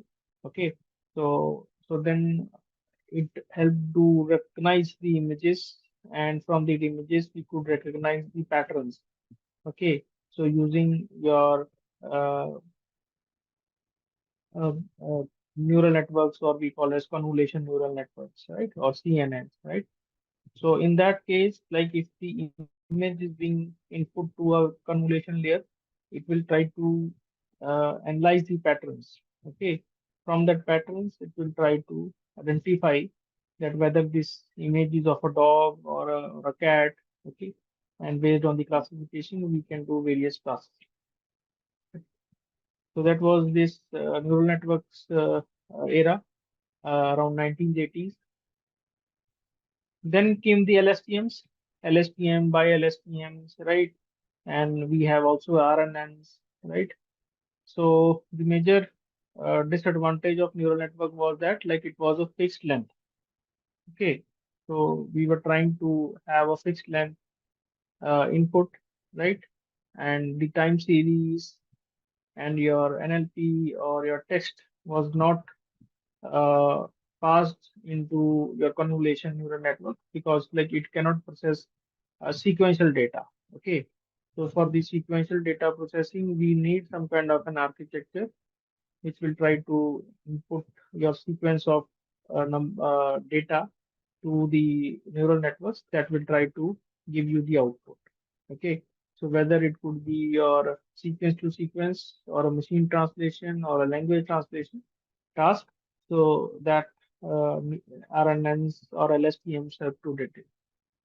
So GRU was another mechanism, right? So which have gated mechanisms and gates was involved into that. That also helped in your sequential data and was helpful. However, there were some challenges of RNNs using your gradient descent and optimization, so that was taken care of. Right? Then the major breakthrough came with the help of your attention mechanism, right? So attention mechanism, what does attention mechanism, what is attention mechanism? Attention mechanism is basically we wanted to focus the importance of a particular word. So this is a word. So this word, in this particular word, how much importance is there with respect to other words? Let's say I, with respect to other words, how much importance is there, it is having? Want, how much important it is having with respect to others, right? So this is how we are trying to provide some kind of an attention or some kind of an weights, right, in which we could decide that this word or this word or this word is having higher importance. Okay, so that was the purpose of the attention mechanism, that to give some importance to a particular word. Earlier, all these sequential data was having same weightage. Okay, then it doesn't have any context.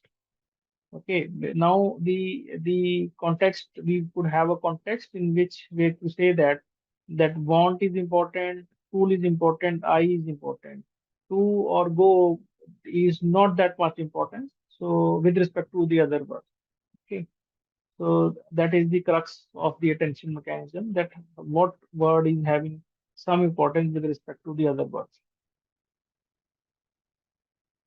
So this attention mechanism was later introduced in the transformer architecture. So transformer architecture, what it does, it has an encoder, okay, and a decoder.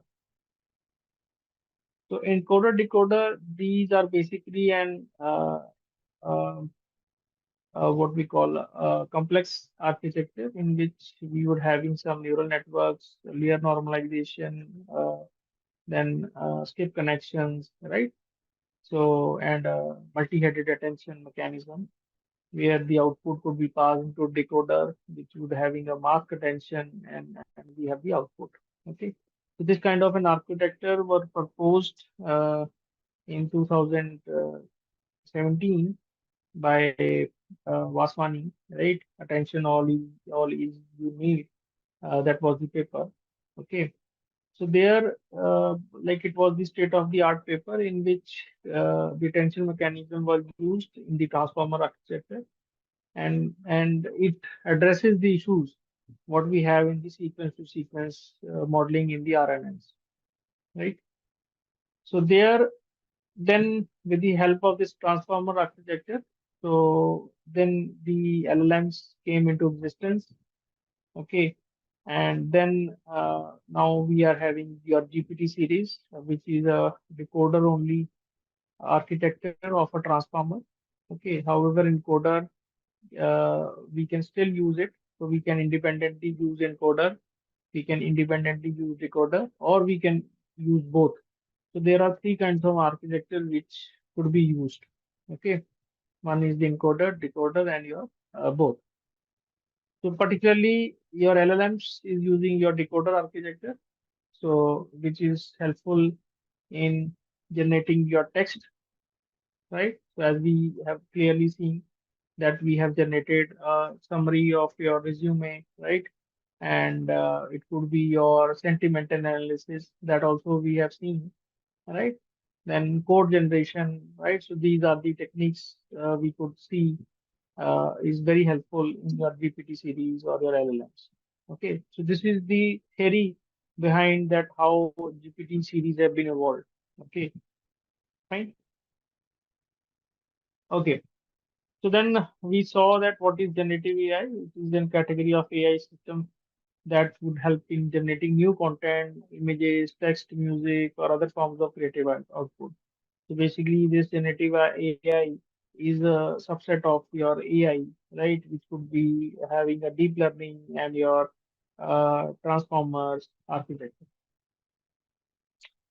right? So objectives, we could recognize patterns and offer a wide variety of options and boost your creativity, and we can do multiple tasks, right? So basically, it not only helps you in your productivity, but also into your day-to-day life. It is very useful, and you can use and start working with your these Gen AI tools.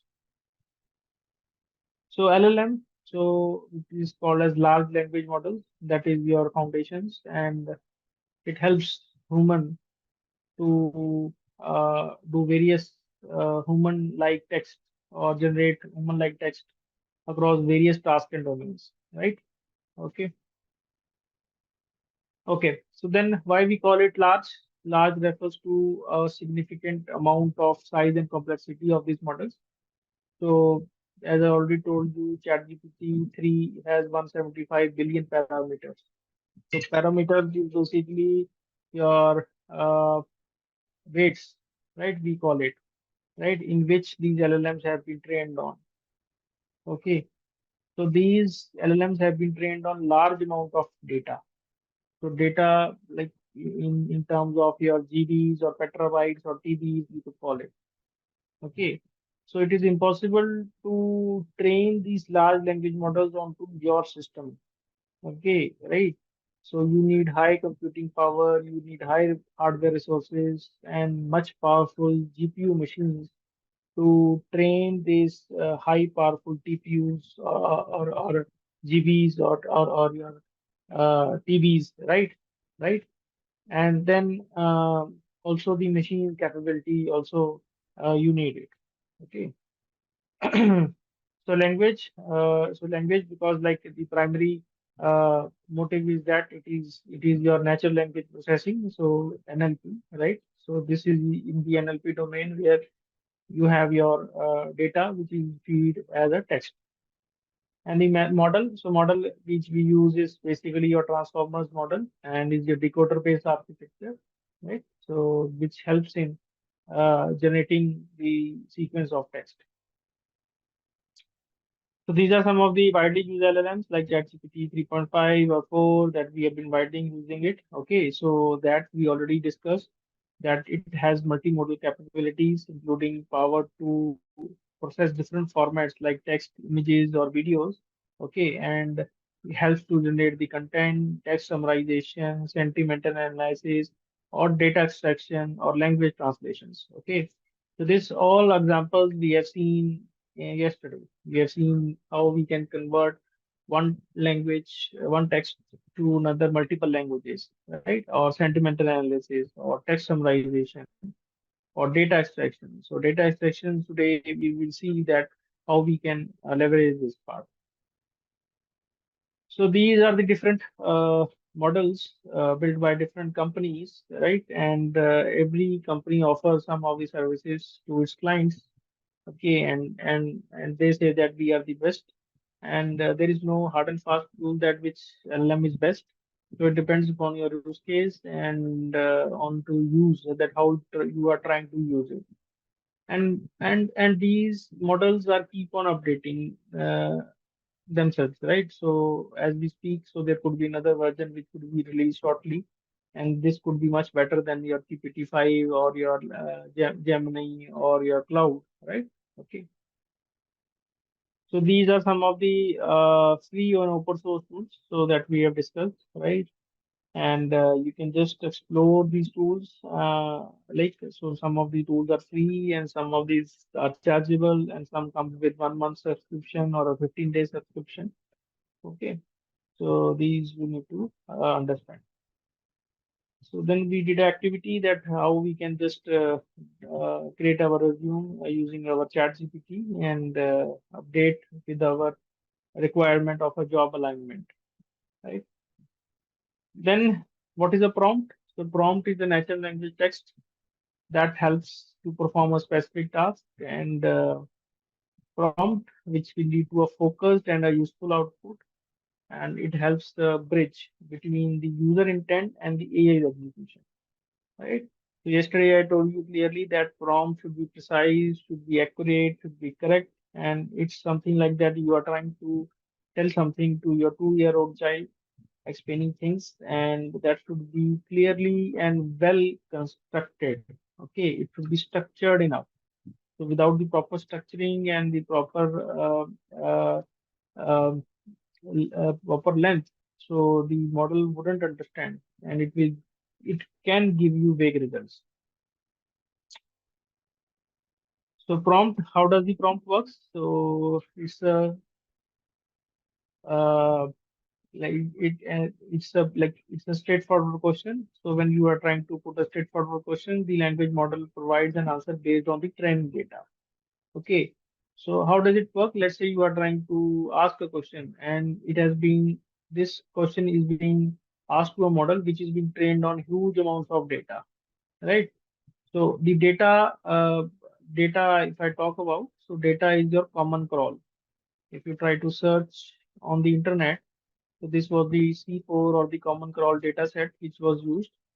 And along with that, this is your Wikipedia data is also used, and your internet sites scraping is also used, right?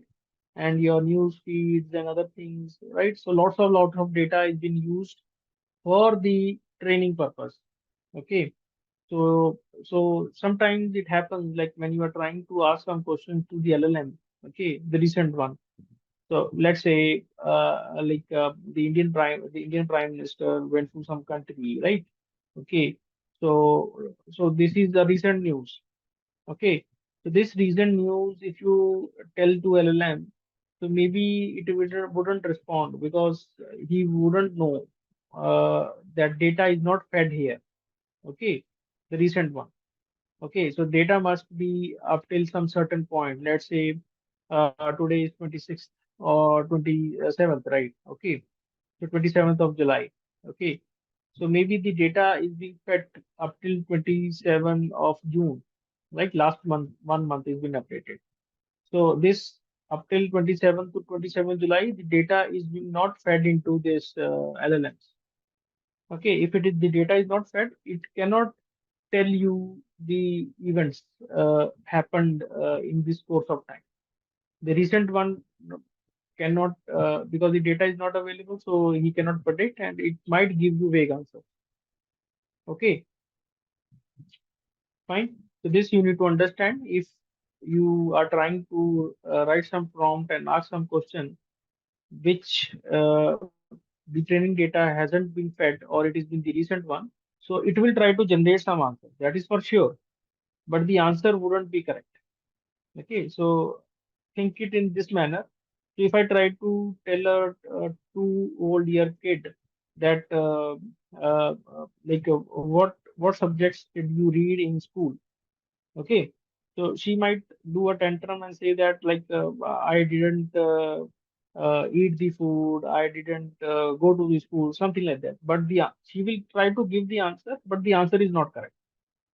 Okay, in the same manner, you are trying to ask a question to the LLM, and the LLM doesn't know the answer, but they will try to produce some answer because it's a generative model. It has to produce something, and then you are the judge to judge that like whether the answer given by an LLM is correct or wrong. Okay, so on your basis of human intelligence, you can just see that the answer which the LLM has produced is vague. So he's not giving me the right answer. So that is what we call it hallucinations, right? So it tries to give you the answers which are not contextually correct or factually correct. Fact, it should be factually correct means it should have the correct facts. Okay, in that sense, like if I try to tell you that uh, uh, what does Prime Minister Modi discussed in his current meet, right? So he doesn't know about the facts and the data hasn't been fit. So he's unable to answer that question. So maybe conceptually, like he may given the right answer, but factually it is not correct. So that is what the hallucination. Okay. Okay. So then we discussed about what are the components that make a great prompt. We have a specific task or an action or of a process. Then we do some set of instructions which we give to the LLM that these are the instructions you need to perform or stick to these instructions. And this is the context. Okay, so context and this is your input. So input could be in the terms of image, text, data set, or context could be anything. It could be information about the text, or could be image, or something like that, right? So these things are interrelated, the input and the context which you are trying to feed. So this we clearly see an example.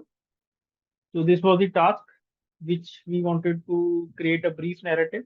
Okay, and instructions like about the wizard quest, and this is the context in a magical forest. Okay, and the input we say that from a provided and your uh, creature descriptions. Okay, so this is basically how we try to differentiate the particular uh, components of an prompt: the task, the instruction, the context, and the input. Okay. So then we did three activities of a language translation. Okay, that we try to convert text to a different multiple language. LinkedIn profile creation. Okay, I guess all of you have created your LinkedIn profile and updated on your LinkedIn. And then we also did your sentiment analysis. So this you can see that like a single LLM is capable of handling multiple tasks.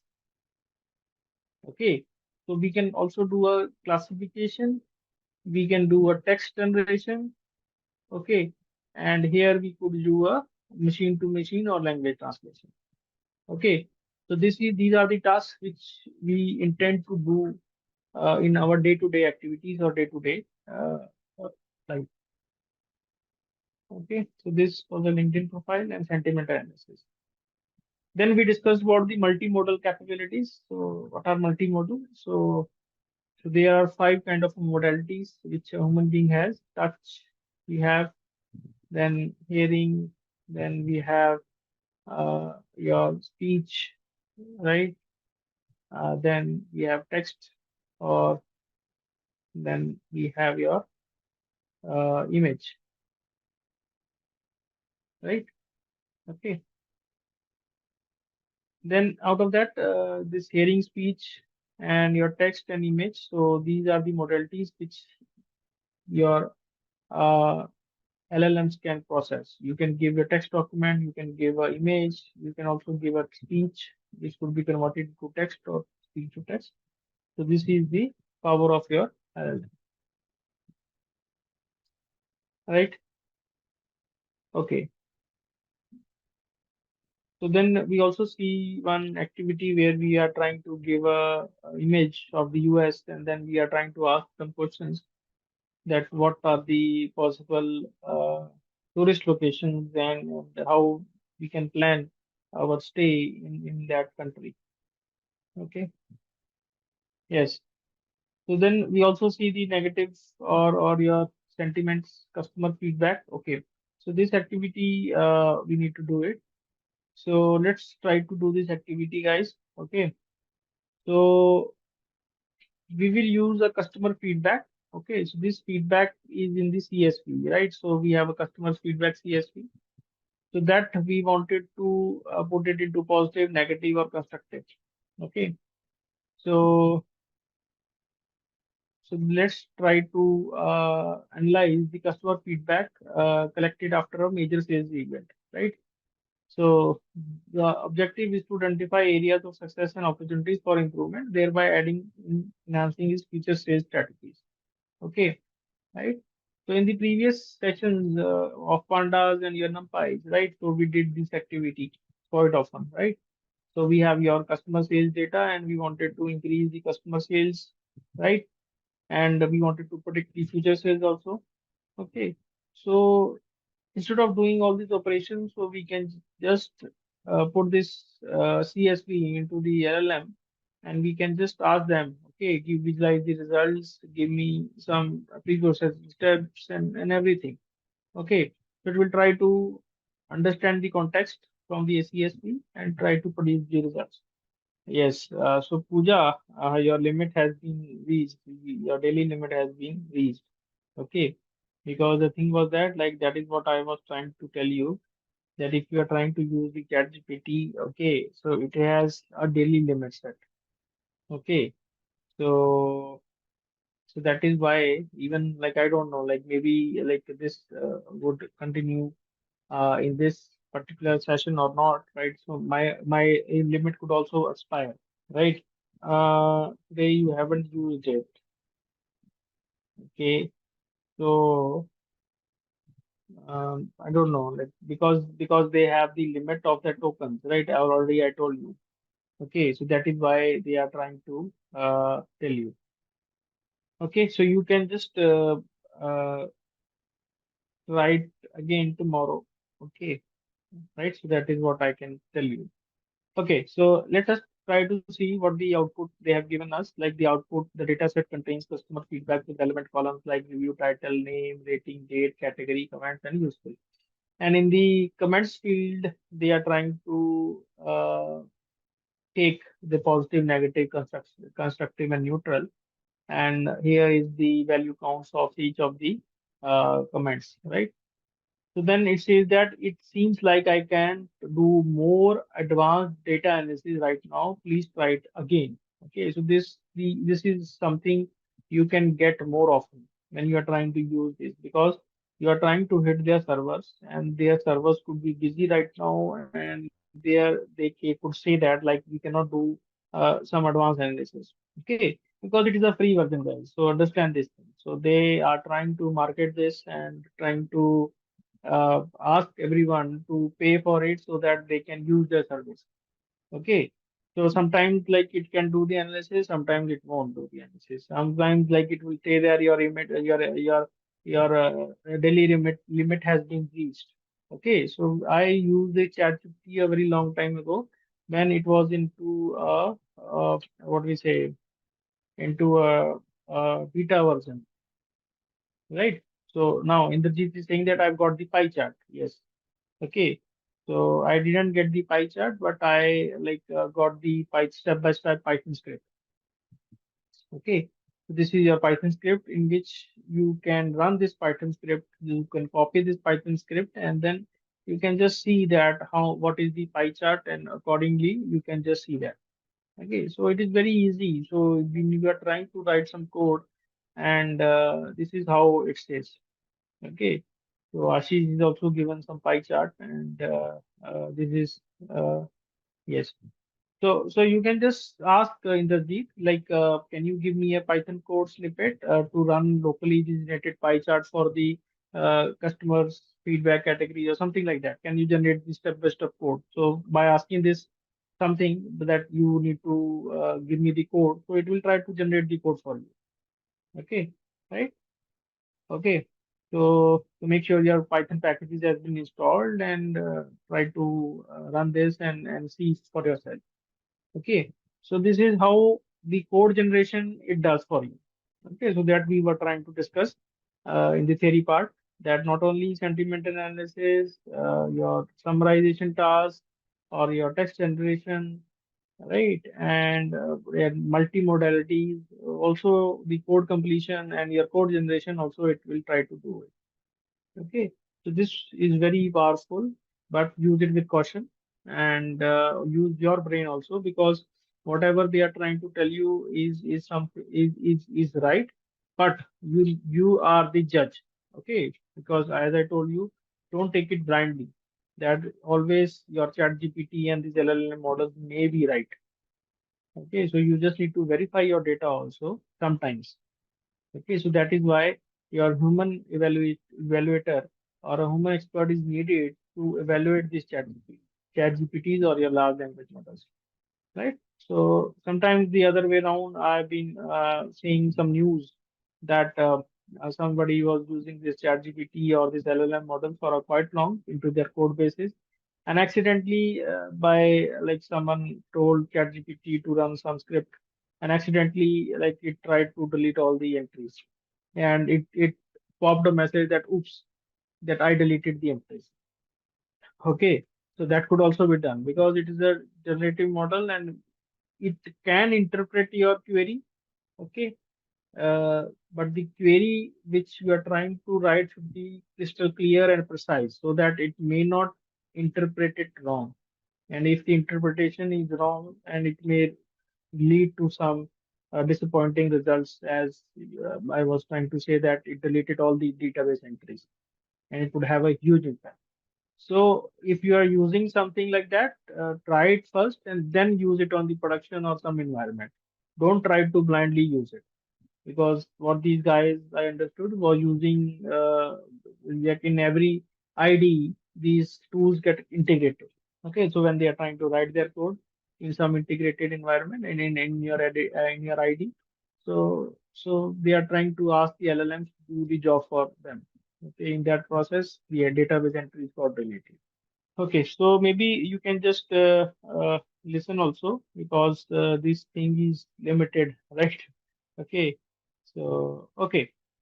So now the next session is about your explore powerful GPTs. Okay, so this we are trying to uh, compare the difference between different type of GPTs like ChatGPT 3.5, 4, and your Turbo, right? So the context length and the tokens has been increased, right? So yesterday I explained you about the tokens. Can someone tell me that what are tokens? Yes. The word spaces denoted on different colors. Okay, keywords, number of characters and spaces. Yes. So the tokens is basically what I tried to show you. That was a representation. Basically, it was a representation. Okay, but the actual tokens is that you have a word. Okay, and that word is being converted into some numerical representation. Okay, numerical representation. So let's say this feature is a word. This could be have some kind of a numerical representation. This chat GPT dash and 3.5, right? So chat is, let's say, by 15. It is like 45. This is your dash is your 20, and this is like, let's say, 113, right? So these are some kind of representations. We call it as tokens. Okay, right? So when you are trying to pass like that feature, chat GPT, something like that, so you have an array in which you pass all these. So it will pass like this: 56, comma 15, 45, 20, and in turn, it is your feature, chat GPT, right? And your 3.5, something like this.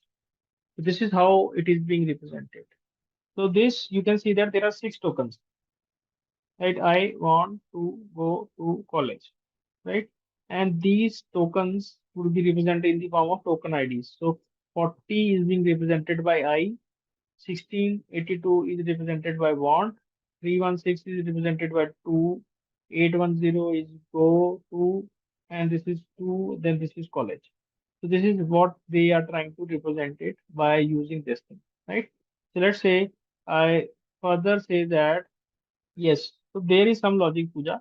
Okay, so these how these are being allocated. Okay, so these are not allocated as such. Okay, so these are allocated by some kind of an algorithms.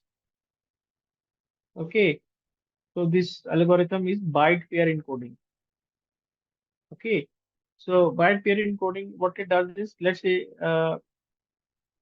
so this is the algorithm which is used being your chat GPT 3. Okay, so I don't know about the 4 and 4 point mini. So different versions of this byte pair encoding has evolved, right, with time. Okay, so what it does is, like, what does byte pair encoding does is, let's say if I try to write here, okay, so now you can see that I is one token, am is one token, going is one token, to is one token, but call and GE is separately, it is being divided. Okay, so every color you are trying to represent is of different token. And this is what your answers your question is that, like, is there any logic? Yes, there is some logic. What they do is they try true divide the numbers, right? Let's say call and GE or L and LM, right? In future also, if we try to see LM or L, they try to break it down. Okay, so let's say uh, uh, uh, come and coming. Maybe like they have a different strategy in which they will try to break down income and ing. So these are represented as two tokens. This is represented as one token. Okay, so there are different strategies or algorithms in which they try to use these tokenization strategies. So there is they right. So general thumb rule is that if we take around 100 tokens, so 100 tokens is approximately 75 words. Okay, if you are trying to write 75 words document, okay, that will close to have 100 tokens. So you may argue that there are 75 words. According to one word per token, they could have like 75 tokens. No, that is not the case. So here in this case, let's say I 1, 2, 3, 4, 5, 6, 7, 8. So there are 8 words. Okay, right? So there are 8 words. But now here there are 11 tokens they have tried to identify. Fine. So this is how this is your OpenAI tokenization for calculating that how many tokens have you used or how many tokens this text corresponds to. Okay. So this is not something like representation into different colors. Okay. So this is representation into different token IDs. You can say that the token ID. So these are your token IDs. So this is being passed onto your LLM. The what you try to see is words, they convert it into token, and then the token is being passed. And in the output also, they generate the tokens, and then it gets decoded, and you get the text back. So this is the whole process, right? So I write it down. So you have your input text, you convert into token. Tokens means this array of numbers. You pass it to the LLM, right? LLM generates these tokens. Okay, and these tokens in turn gets back or decoded into a text which you see on the output. Fine. So this is how it is working. Understood? Yes, no.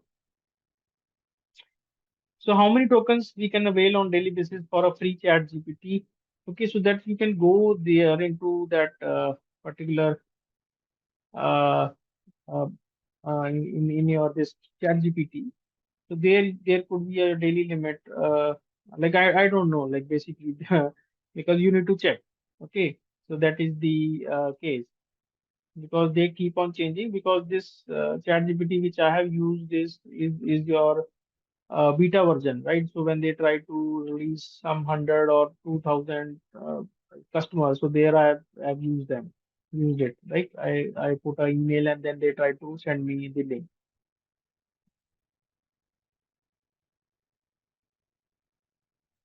Will the number of tokens be different in different versions for the same text? Yes. So it depends upon the algorithms, basically in the maybe in your some 3.5 version. Okay, so it may be different.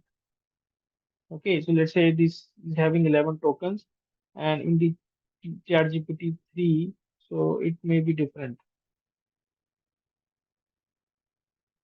right? So based on the algorithm, so this ChatGPT 3.5 may be using different algorithms or different strategies, right? So maybe it would be different. But for the ChatGPT 3, as far I know that they are using the byte pair encoding. So there is a sentence pair encoding also. So byte pair encoding, why the name suggests? Because every byte, every word is being converted into a byte, and then they are trying to use it. But there is character-wise encoding also, sentence-wise encoding, and these are different algorithms which could be used. So it depends, like that what algorithm this ChatGPT 4.0 is being using, and for the GPT-3, I'm sure that they are using byte pair encoding, and now it is being legacy, right? So then they no longer use this ChatGPT-3. Okay, okay, okay. So right. Then we were trying to discuss that the about the speed and all these things, right? Okay, right. So ChatGPT 3.5, ChatGPT 3 is legacy now, and now we have 3.5, 4, and 4 and 4.0 or turbo. Okay, so we have the faster response, and this is slower, but it will try to handle longer context and more cohesive summary, and it also handles very long context, right? So ChatGPT 4, as far I know, that it can handle a 300 pages uh, uh, uh, book, right? 300 pages PDF book, right? In its context. Okay, right? So different prompts or different responses you can get based on your different versions. And also, it is not something like that. I have asked a question and you are trying to ask the same question. The response could be same. So it must have a different response, right? As already we have seen that the pie chart haven't been generated on my system. So it got generated on one of your systems, right? So the results may vary. So it depends upon how you write the prompt, but in sometimes if there are consistent results, let's say what is the capital of France? Okay, what is who is the Prime Minister of India? So there the results might not change. Okay, so that is consistent. But if you wanted to generate a summary or or a text summarization, right? So there the results may vary depending upon that how it performs, and based on the version also it may be different.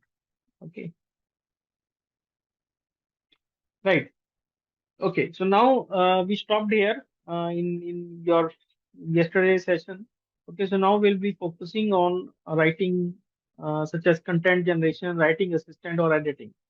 Okay, so Write for Me is also very good tool of your ChatGPT, which gets your personal writing assistant. Let's say you wanted to write an email.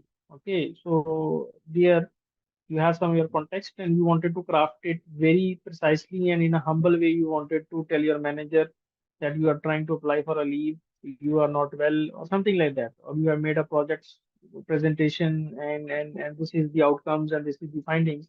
Okay, so this is very good and useful tool in which it will try to write uh, and beautifully craft your mail, right? Okay, so let us try to see this in practice.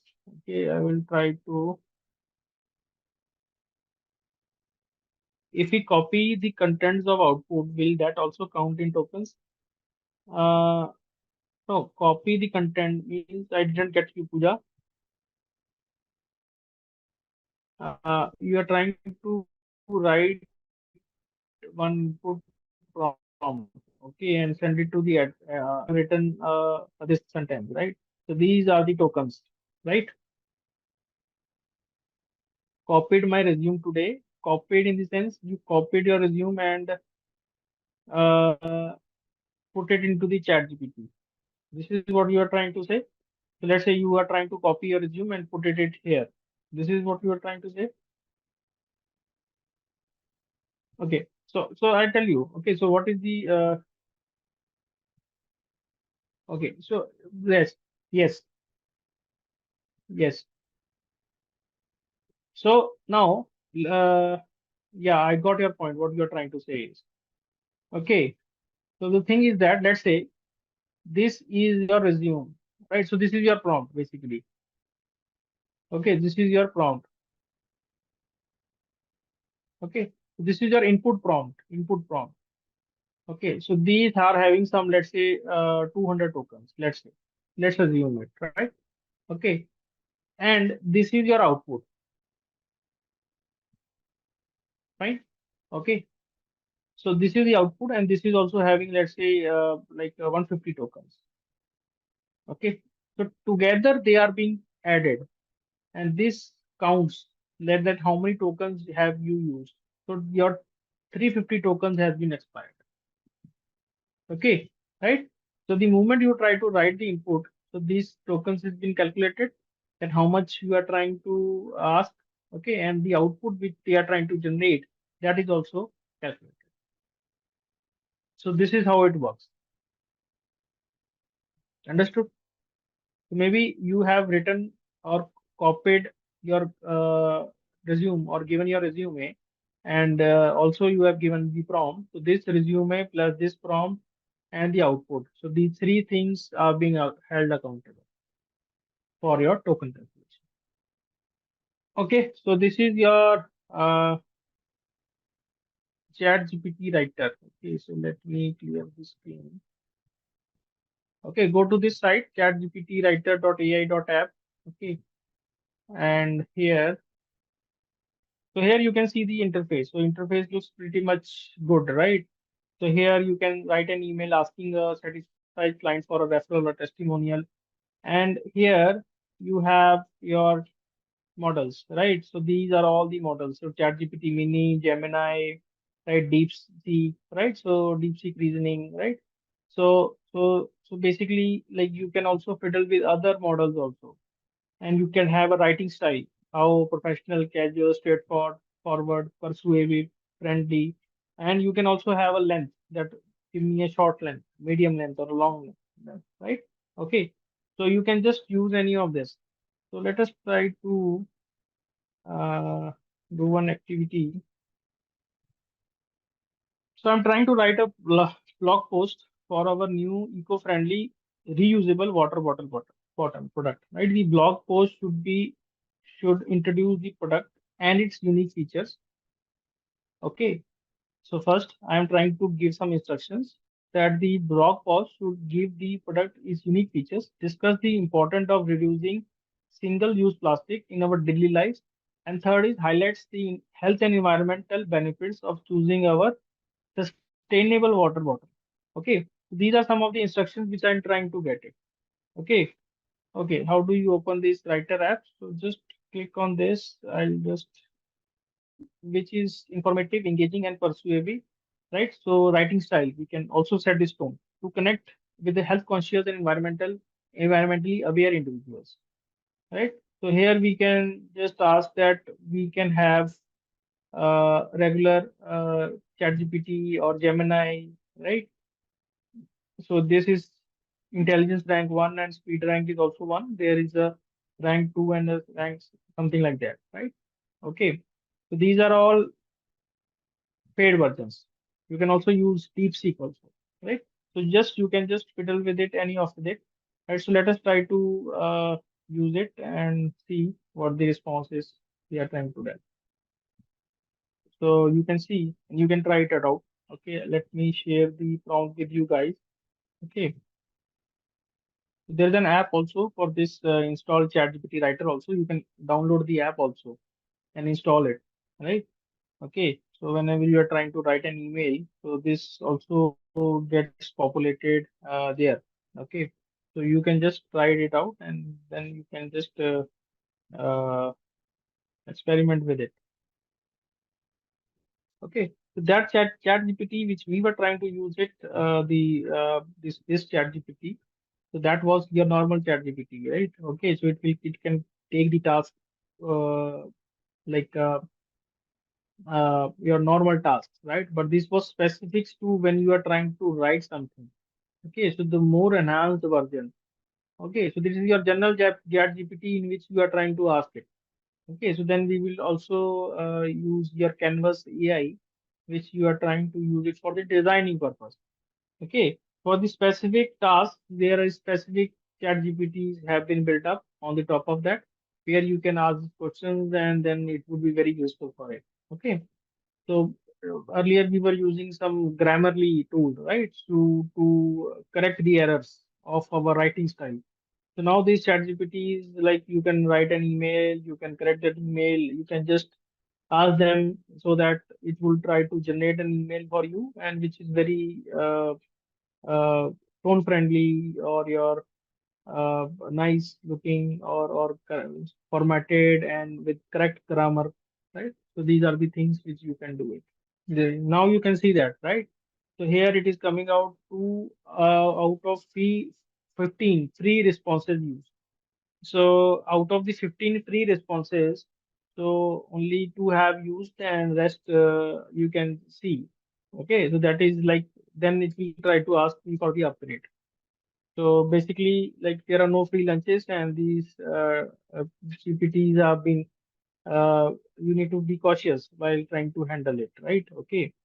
Okay. So let's move on further. So this was right for me, right? Which you are trying to focus on your personal writing assistant, right? Your coach, in which you wanted to write some journal, you wanted to ask them that whether this grammatically is this correct. You are trying to write some essay. You are trying to write some uh,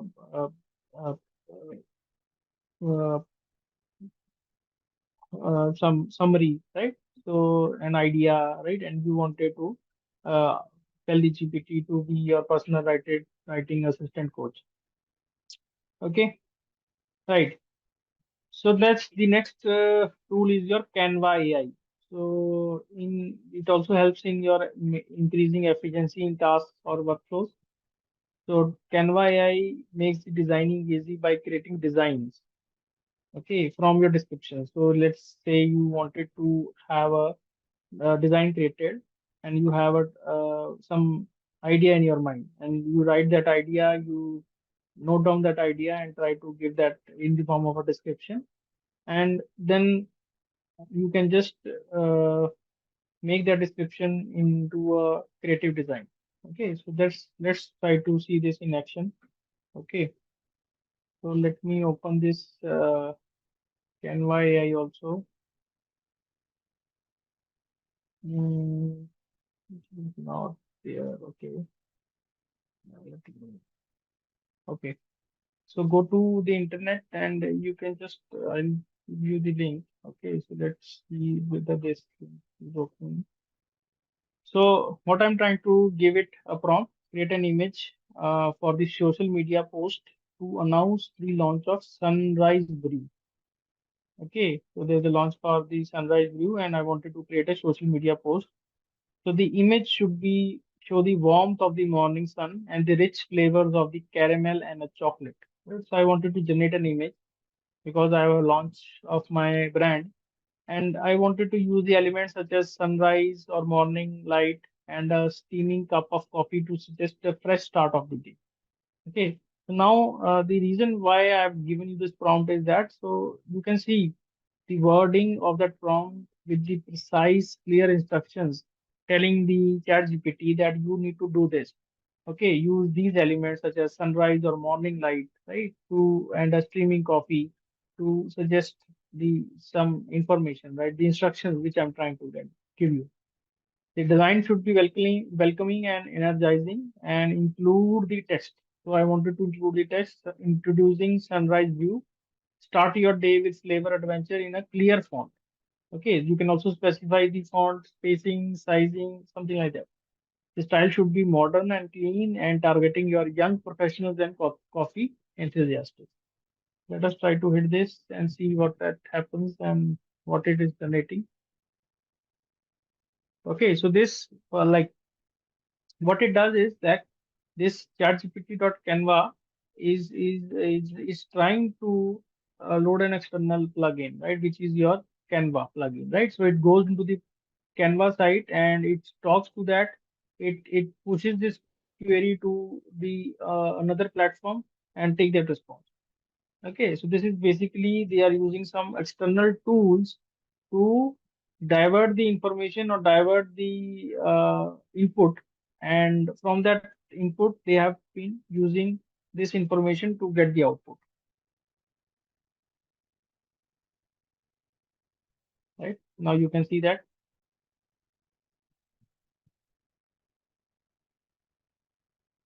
right? These are the four options they have released. Okay, so looks pretty much good to me, right? If I wanted to start a coffee brand, then it is something I could use this one, right? Or this one because it has a text also. I could edit this text and then I could see that. Okay.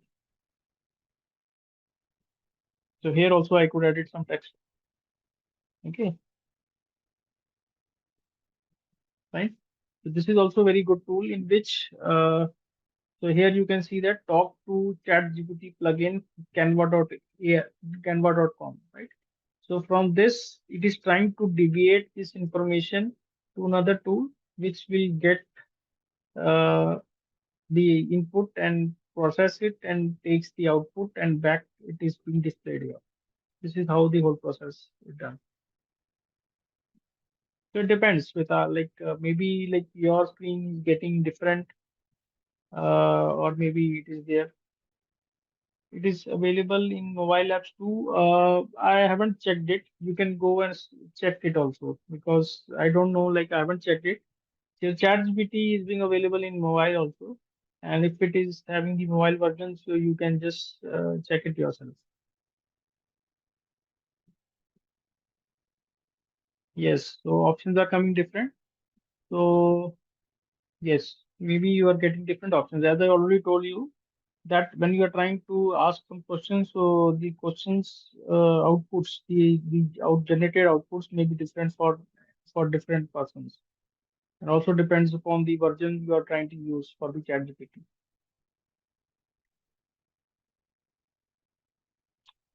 So tool for floor plan and interior design creation.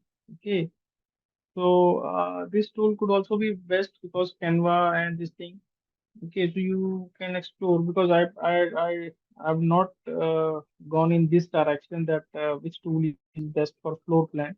Maybe I could search it down and then probably in the next session I could tell you. Okay, because there are multiple tools, right? I shared a PPT, uh, this, right? So these are like your productivity tools. Okay, you can see. Okay, for the design. Okay, so maybe for the design you have these many tools. So designs, Haskell, logo AI, stocking, right? Then your DALI, stable diffusion, okay, and much more. Okay, so maybe there's some startup which is working on designing your whole house floor plan and interior design creation. That also you can use it. Okay, right? So you can just explore these tools and just see that what is best fitted for your requirement. Okay, right? So Canva is some tool which we are trying to use and this thing that is widely used, right? For your uh, pamphlet creation of your website creation. Okay, so that is what we are trying to use it. Okay, yeah, you can ask Jalender the same question to ChatGPT also. Okay, but these tools, what it does, it will try to redirect to like this is basically for the designing purpose. Okay, so it is not something you cannot ask to ChatGPT. They will try to give you different answers also. But if you are trying to ask some designer guy, right? Like designer guy, you are trying to ask some coding questions. Okay, so maybe he will not respond correctly to it.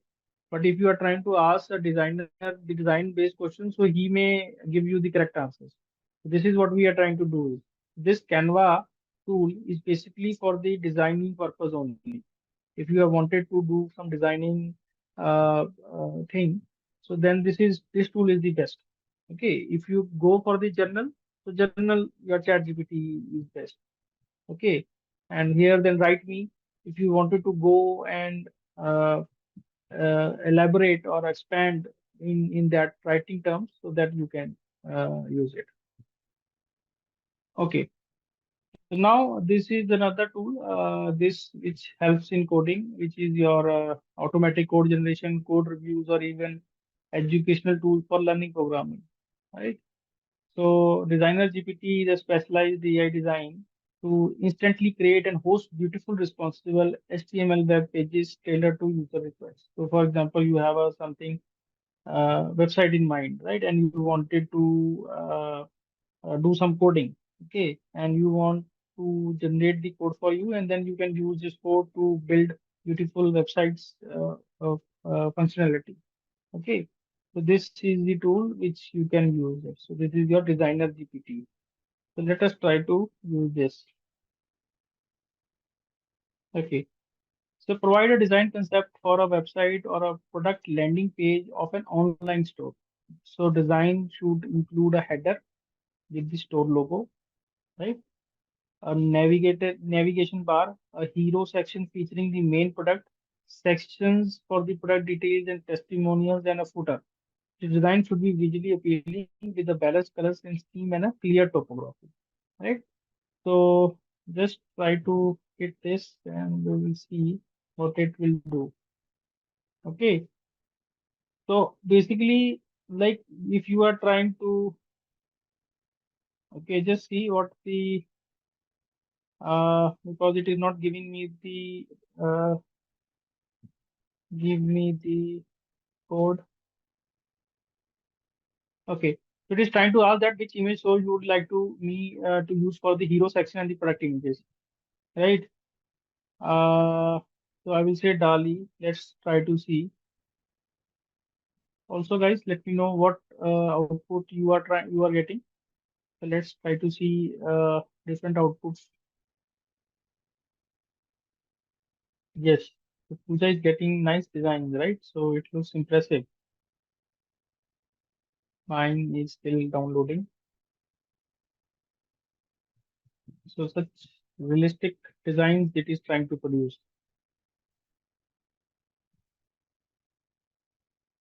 Okay, so it failed right on my system because I've been using it quite often and I can proceed with the HTML layout and provide an image. Yes, so I could say that yes, proceed with the HTML layout. Okay, nice. So now let's say it is giving you the logo, hero section, product list, all the code it has been giving up you. Okay, this is your main content, this is your product features, this is your footer. Okay, so this Replit is also another tool. Okay, so you can explore it. So in the tools that the LLM tools which I showed you, so this is also a very good tool.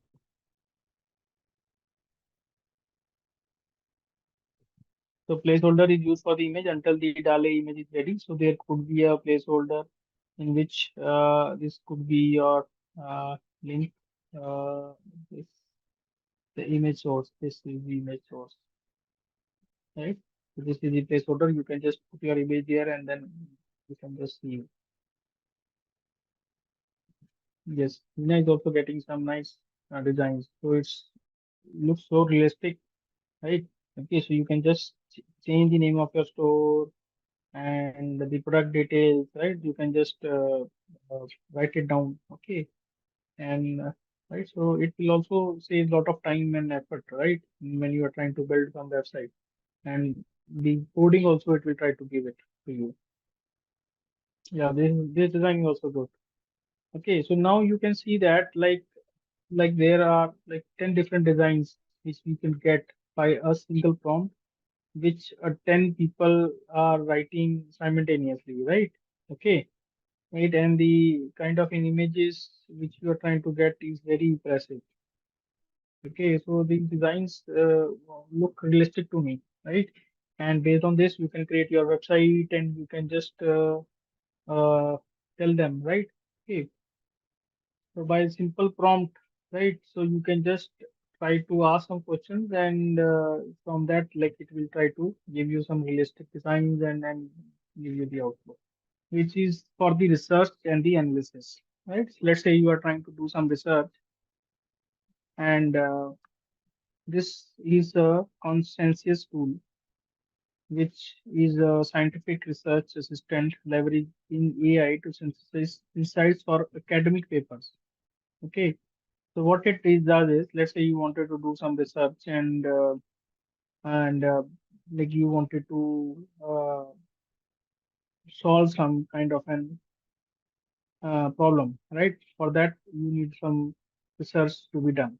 So that is basically your consensus, which is a scientific research platform, and it will be give you concise, clear summaries and evidence based on the response of your to your inquiries.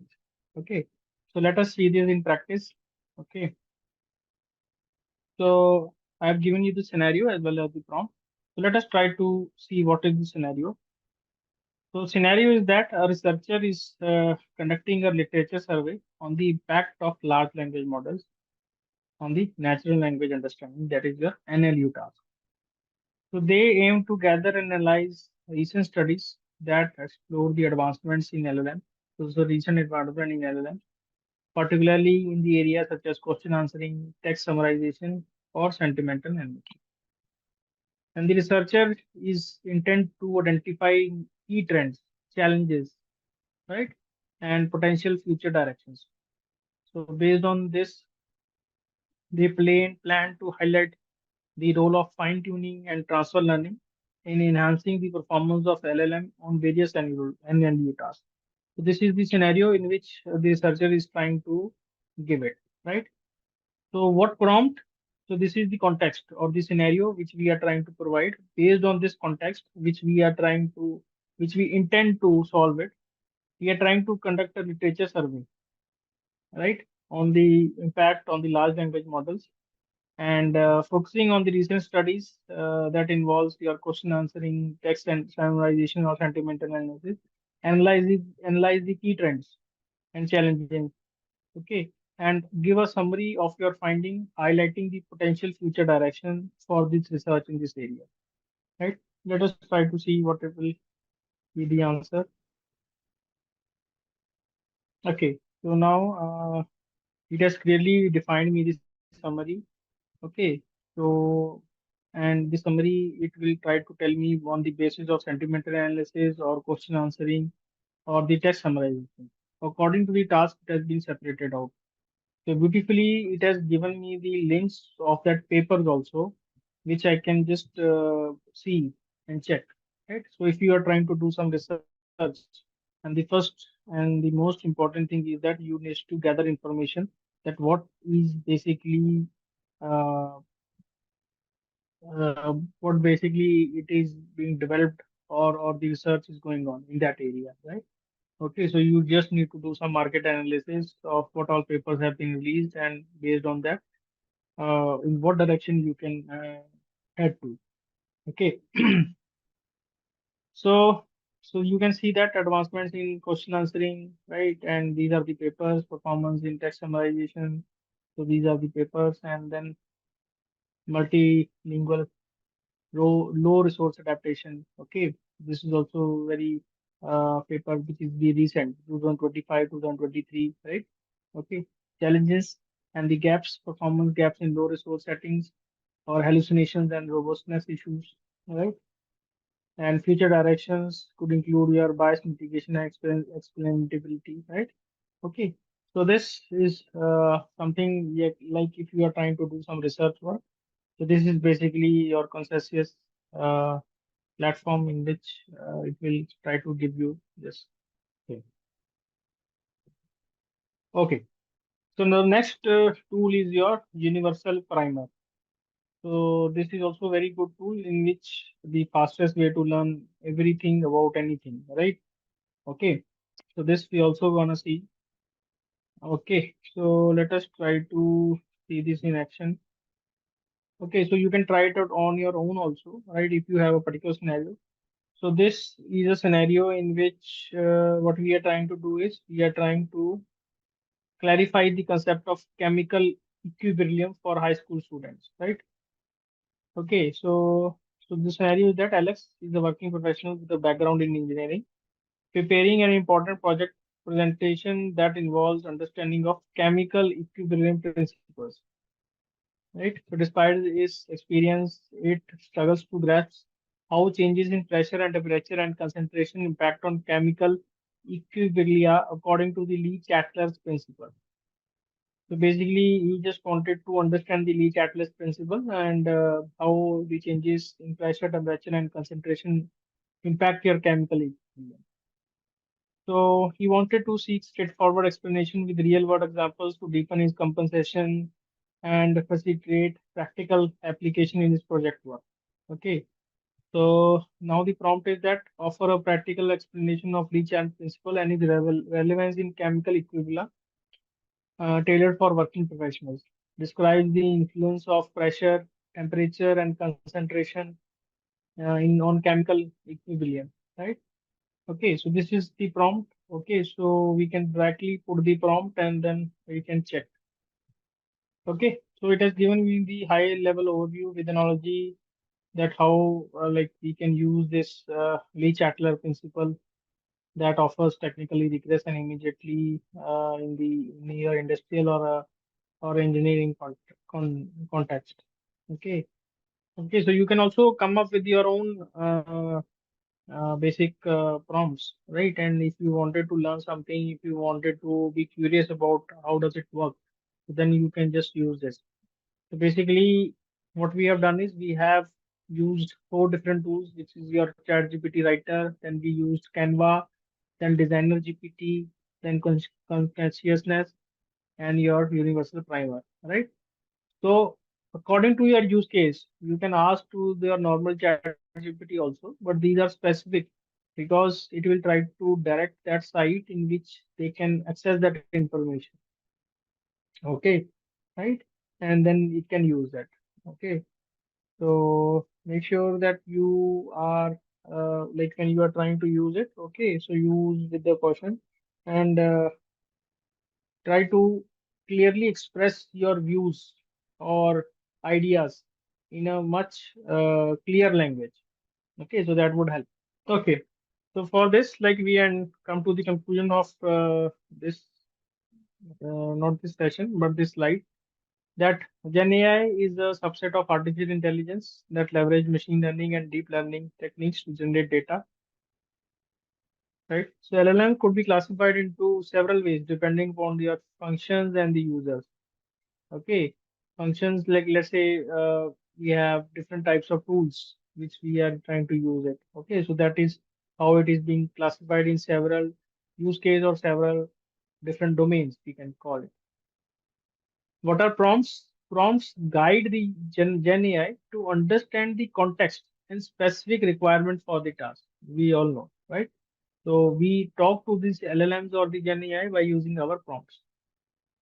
So it also performs various complexities such as creating resume, LinkedIn profile, email classification, and sentimental analysis and day-to-day tasks.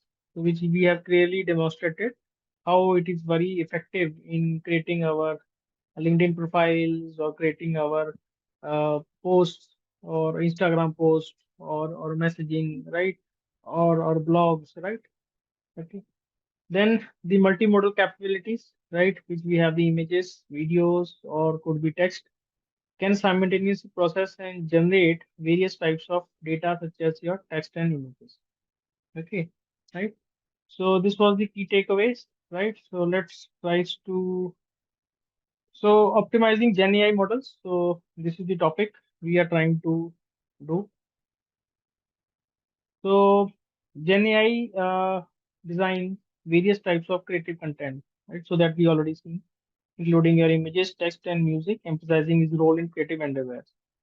Okay, so LLMs like ChatGPT are advanced AI models that go beyond the understanding of the human language.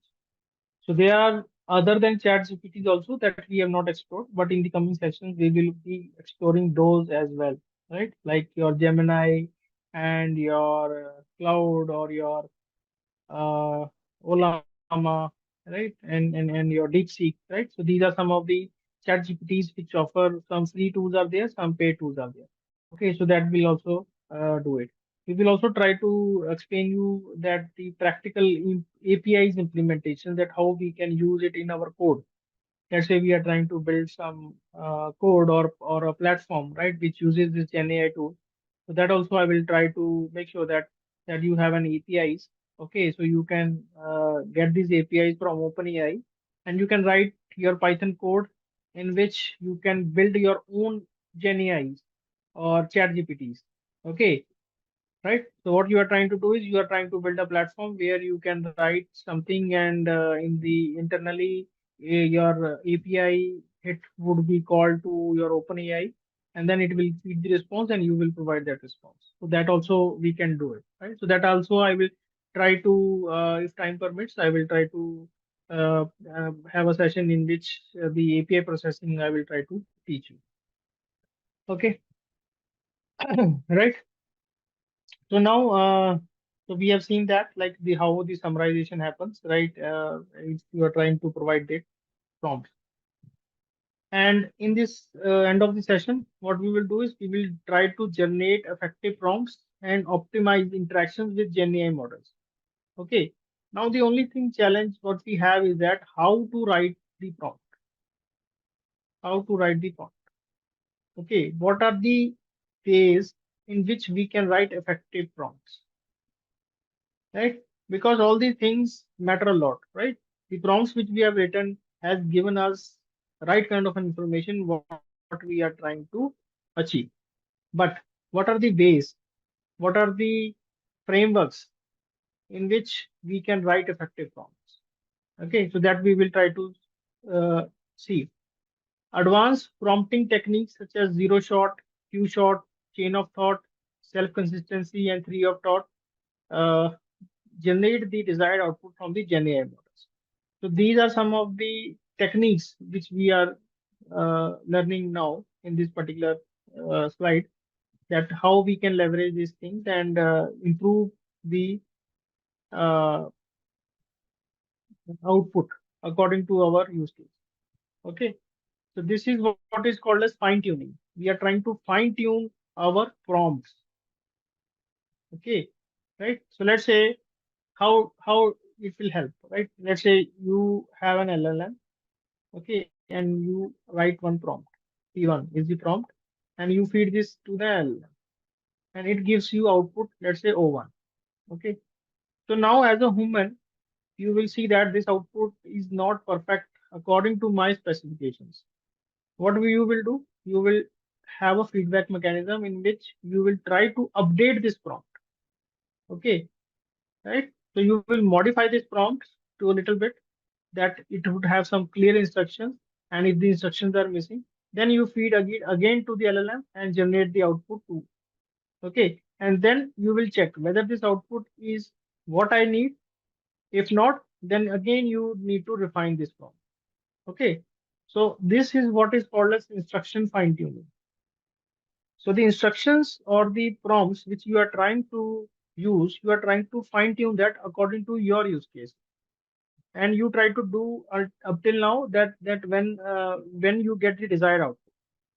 Okay, in this case, like it could hallucinate, and it can provide you vague answers.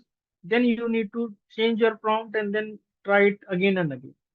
It's a basically a trial and error, and basically on the right side of instructions or some structured output or structured input can give you some nice output, as we have already seen in our case that the we have provided the instructions very clearly and precise, and it gave us the nice pamphlets or the UIs designs, right? In our case. Okay, so now we'll begin to the instruction to fine tuning prompt engineering. Prompt engineering involves conversational AI models such as ChatGPT to generate the desired output. Okay, so this we all know. So these all chatbots are your conversational AI models or AI tools. So a well-built prompt must have clarity. So clarity in the sense in terms of your text. Okay, so you have a clarity in your mind that I wanted to make this application, I want to generate this kind of an output. But from that mind, you just need to have a textual informational, right? What kind of a text you want. Let's take an example. If I try to tell my like 2-year-old kid to go to the shop and buy some sweets from that shop, right? So how I would direct that child, right? So it is basically as you are trying to write an effective prompt to tell the LLM to generate me the output. So how would I say?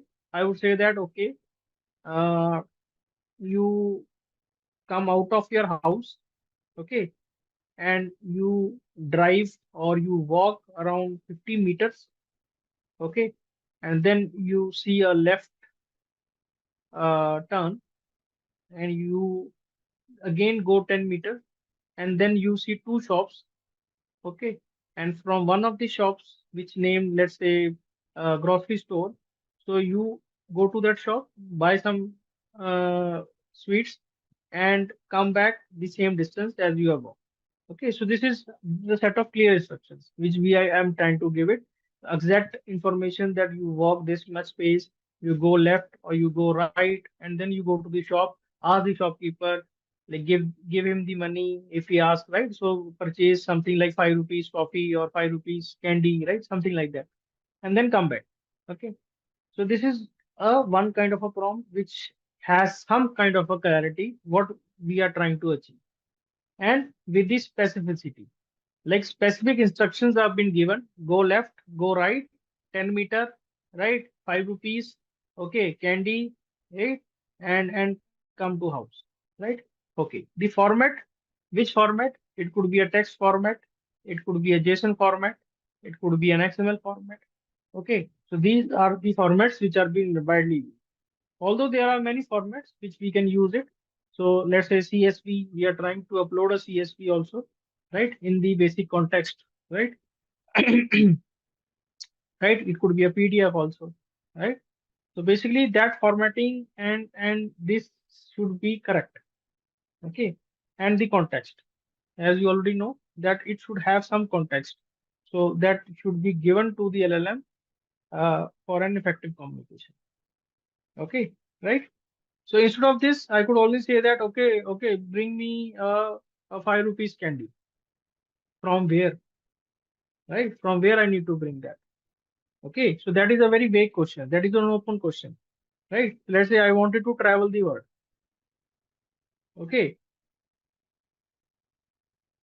so the LLM would ask that where you want to travel. Is there any specific idea or or itinerary you are trying to plan? So you must try to tell them, right? So this is a clear set of instruction. I'm trying to plan for a weekend in USA for 5 to 6 days, and I'm planning to go from India, right? In and hoping to get a flight in the morning, preferably in the morning, so that I could reach in the evening there or something like that, right? And I wish to cover 2 cities and plan for a five day trip, right, with my kids and children and wife and so on, right? So this is how you are trying to give the well-crafted prompt, okay, a precise prompt with some specificity and the clarity, right? So this is what we are trying to learn here. That if you are trying to write a prompt, so just think it that this is a 2-year-old kid and he doesn't know about anything. But if you are trying to provide meaningful and clarity-based instructions, so there the output is generally accuracy of the output is generally high. So the importance is that right, the prompt engineering, why it is being needed. So basically, like maximize AI potential, encourage AI literacy and creativity, enhance user interaction and increase efficiency, and support ethical AI use. Right? Okay.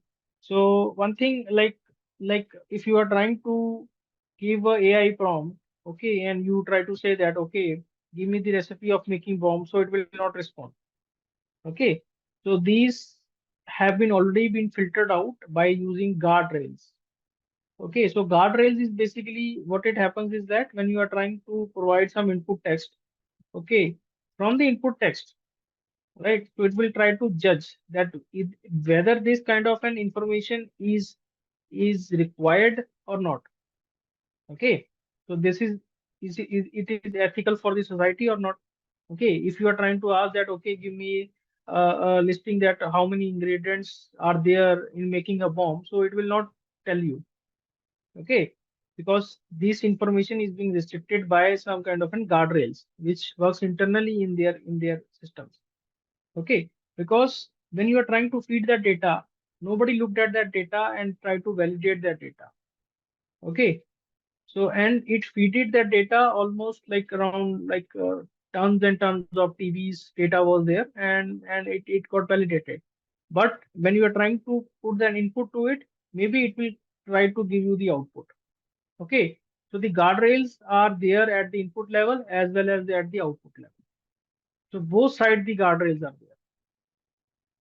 Okay, so even if like if if one of the information or the guardrail is being skipped by this input guardrail, the output guardrail will try to object it and restrict it. Okay, so that is why the information doesn't reach at the output level if it is ethical and unethical to the society. So the most important concept is that we wanted to use AI as a ethically. Okay, so it would help the society, not disrupt the society. Okay, and we wanted to encourage AI literacy and creativity. Okay, so we wanted to like yesterday someone asked that it is hampering our human creativity. Yes, it is hampering us, but these tools, you need not to depend fully on these tools. So let's say you have some part of a creativity, you can ask these tools as a co-pilot, right? So these tools act as a your co-pilot in which you can you can ask them to help you out in some areas, in some certain fields. Then it will release some output which you can just uh, see this output and make use of your applications, right? So this is how the importance of prompt engineering works. Okay, so let us try to see the prompt examples. Okay, right? So this is a simple prompt, as I already told you that I wanted to travel the world. So write a catchy caption for my Instagram post. So what is catchy? Right? You haven't explained the catchy caption, right? So so ChatGPT just gave the answer, right? What it thinks. Okay, embracing the beauty of a simplicity in a chaotic world. Simple joys find yourself. Okay, right? So according to his knowledge or the data which is being fed to the ChatGPT, so it will try to uh, label this term as catchy, or the output is catchy, right? He thinks that this term it could be a catchy, okay, according to the ChatGPT. But if you try to write some sort of uh, precise or some set of instructions which are clear enough, right? Craft a concise and engaging caption for the Instagram post featuring our refreshment drink. So we are now targeted on refreshment drink. Okay.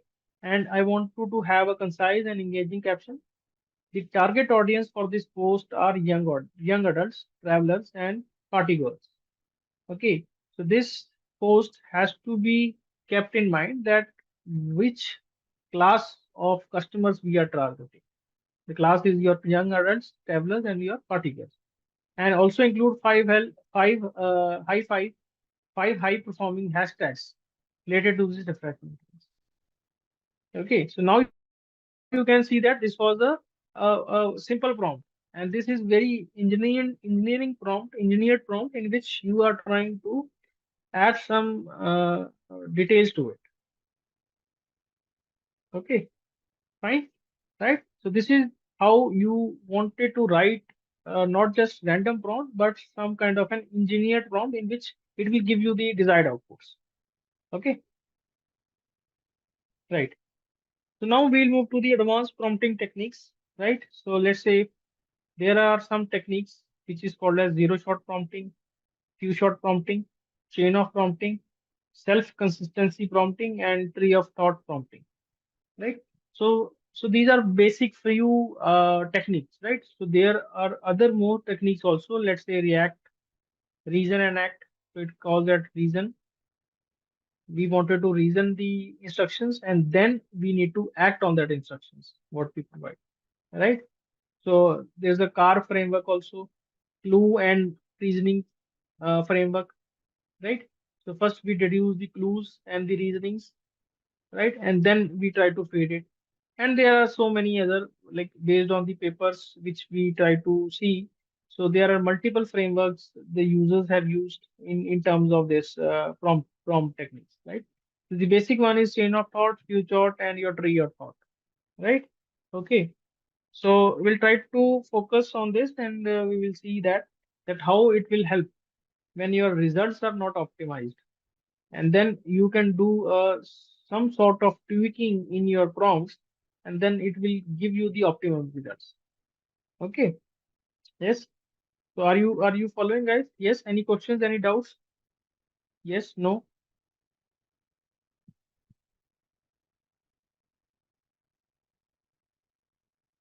Yes. Anyone? Okay. Fine. Okay. So let's talk about zero shot prompting. Okay. So one is zero shot, few shot, or one shot. Okay. Right. So let's try to understand what is this zero shot, few shot, and one shot.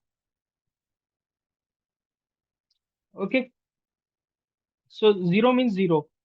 Few means there are few samples. One means one sample. Right. So let us try to understand this. So zero shot. So we are trying to create a social media post for a brand. Okay. So so we are trying to create a social media, and here we are not providing any examples. Okay. So let's say we could say this. I wanted to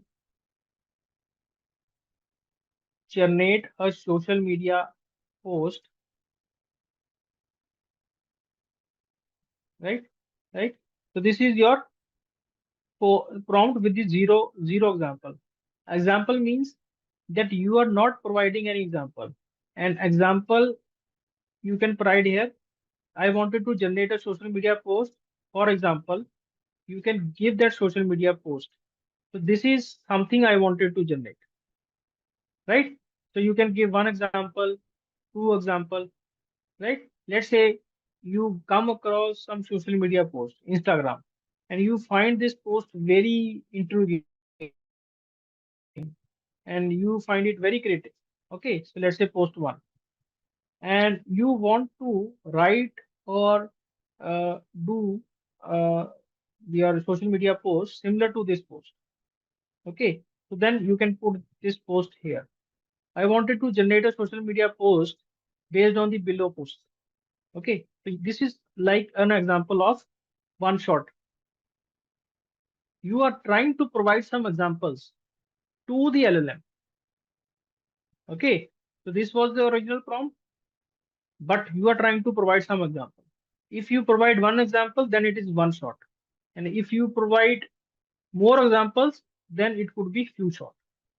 And if you don't provide any example, then it would be your zero shot. Fine. So this is how you zero shot, one shot, and few shot prompting is done. Why it is being done?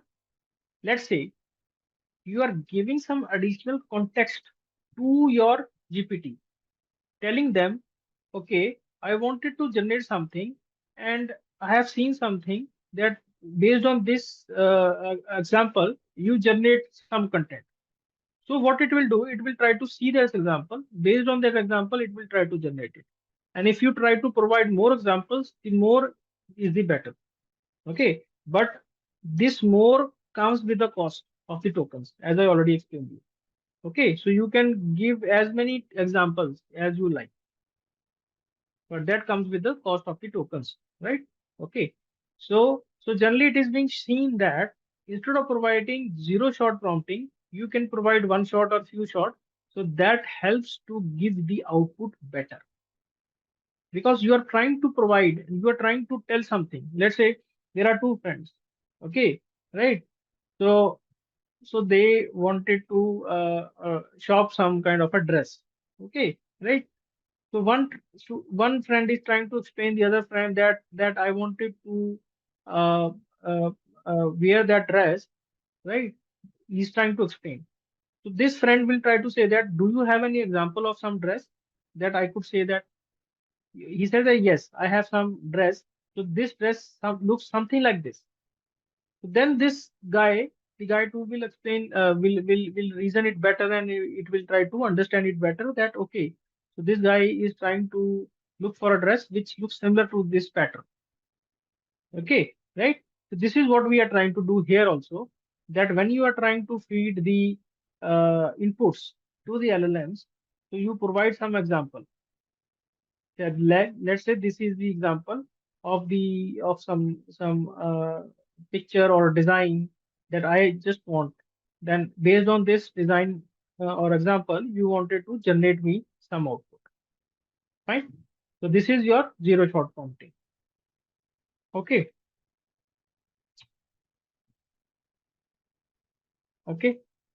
So it provides the model with the limited number of specific examples in a definite context.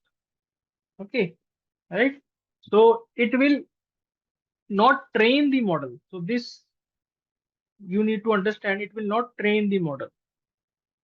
Okay. So we are just trying to provide the context to the model, right? With examples so that it could take that example and try to understand from that example and try to give us the right kind of an output.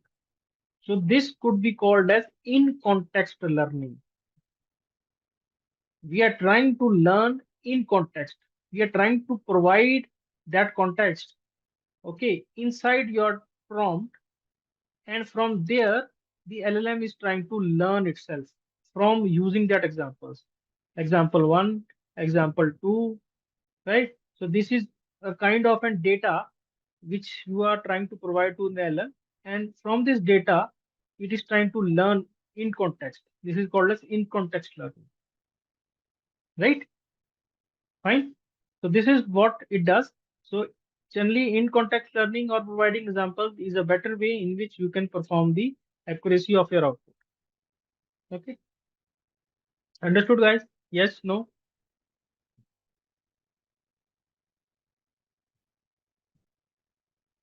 Okay. So Anurag, what you haven't got it?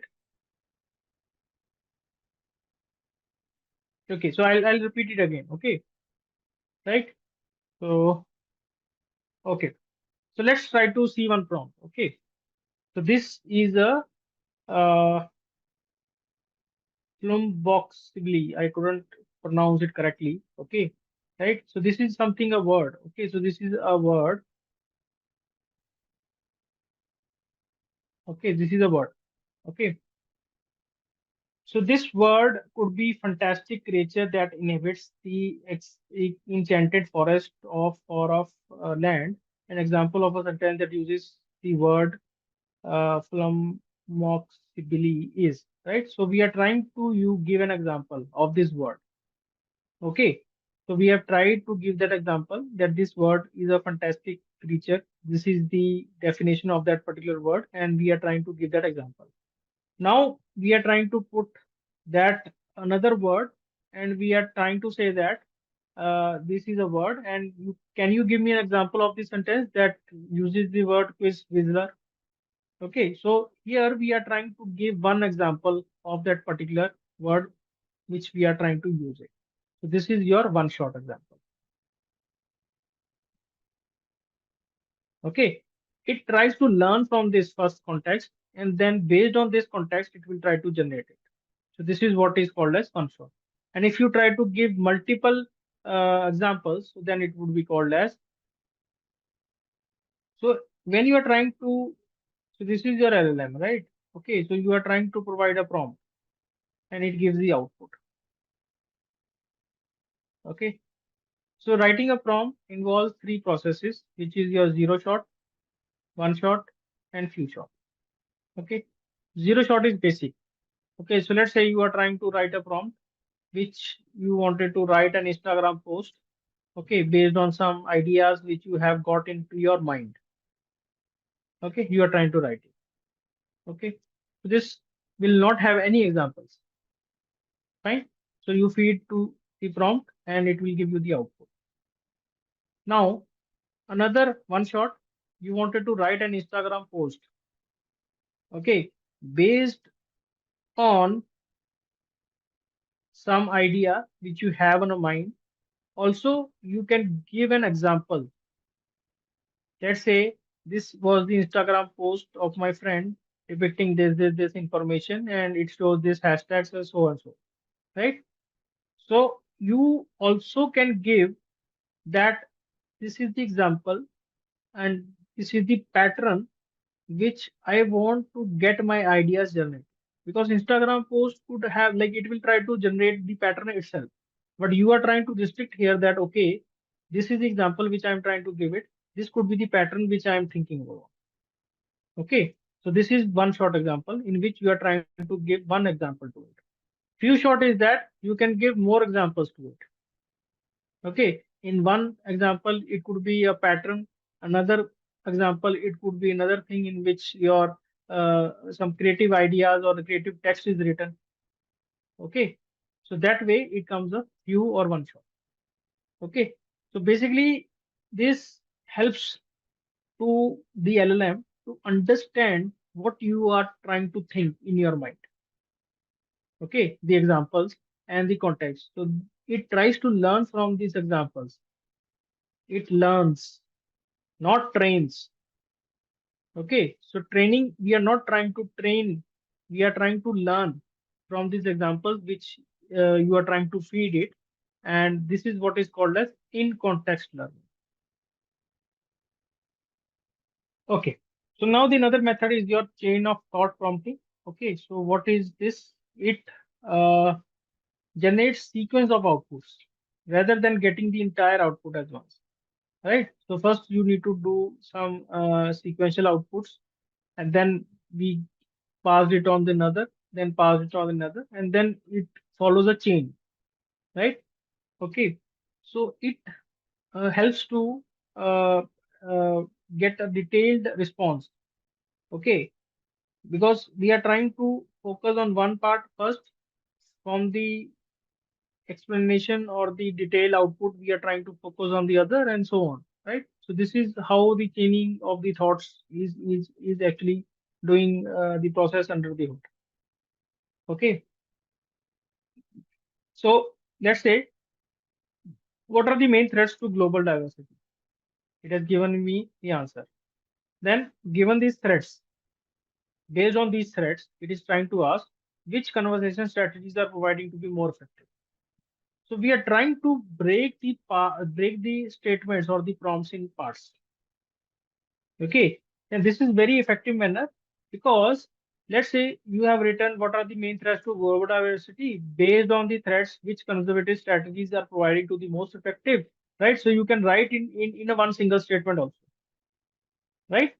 But the thing is that if you try to work on it on the first part, maybe this is up to your requirement or not. So this you need to check it. Whether it is up to your requirement, then you can change or modify this prompt. Basically, this is the scenario. So one output becomes the input to another, right? Another prompt, and then you can just make a chain and then evaluate your responses. So this is how your chain of thought prompting works. So the second example, how do these strategies integrate with local human communities? Okay, so you can just see that the answer has given that by involving local communities in decision making, provided alternate livelihoods, prompting, education, and awareness, right? And what are the emerging technologies are supporting conversation efforts, right? So one prompt, you make it, give the output, and then again, right? So this is how you deal with the chain of thought. Not you are trying to give the prompt as a whole, but break it into a parts and then evaluate step by step. So this is the main motive behind chain of thought prompting. Understood? Yes? No? Any doubts? Then the self-consistency, right? So self-consistency prompt is that it delivers reliable and similar responses when asked the same questions repeatedly. What is the capital of France? So consistently it will try to answer Paris, right? So this is self-consistency. We all know that it is based on the fact that the capital of France is Paris and it will not change. Okay. So in terms of your text generation, when you are trying to generate something, right, it might give you some different answers. But in terms of your self-consistency prompting, where the output is fixed, so there the outputs won't change. So we can also check it ourselves also. So these all things we will do practical in the next session, right? So how we can do your chain of thought prompting or zero shot or one shot, right? So this part I have dedicatedly like focused on the theory part so that you can understand it. And even if you don't understand it, so in the next session we will be doing our hands-on to it. Okay, I will be giving you some examples, and there we will seeing the practical implementations of it. Okay, so the reason why I wanted to take the theory first is that so you get a double revision of it. Okay, fine. So this is the prompt that what is the largest planet in our solar system, that is the Jupiter. And if you try to change the uh, uh, prompt with some other modifications, that can you tell me which planet is the biggest in our solar system, still the answer remains the same, right? Because here it tries to deduce the context, that what context we are trying to refer to and what is basically here referring to, and the results are almost the same. So the last part is your tree of thought prompting. So what it does, it forms a tree with various thoughts or paths or steps resembling a branch of a tree, right? So each part is basically a potential step or idea towards solving a problem. Okay, so these all these steps can contribute to the problem solver, right? So then the AI evaluates these steps, that which one is the best solution, and it will try to give that best solution for you, right? So it will try to divide the task or the complex problem into multiple parts, and it will see that which part is the best for the problem solver, or it can combine these four steps and to generate one output. So this is your tree or thought prompt, right? So here you can see that find x into x plus 3 equal to 1, right? So it is trying to solve step by step. Step 1, step 2, step 3, and step 4, right? So this we can also say that think and act or reason, right?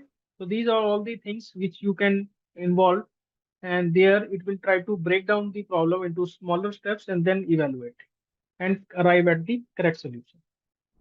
With that, we have come to the end of this course. If you have any doubts or questions, let me know in the comment section below, and a team of experts will get back to you as soon as possible. Thank you and keep learning with Simply Learn.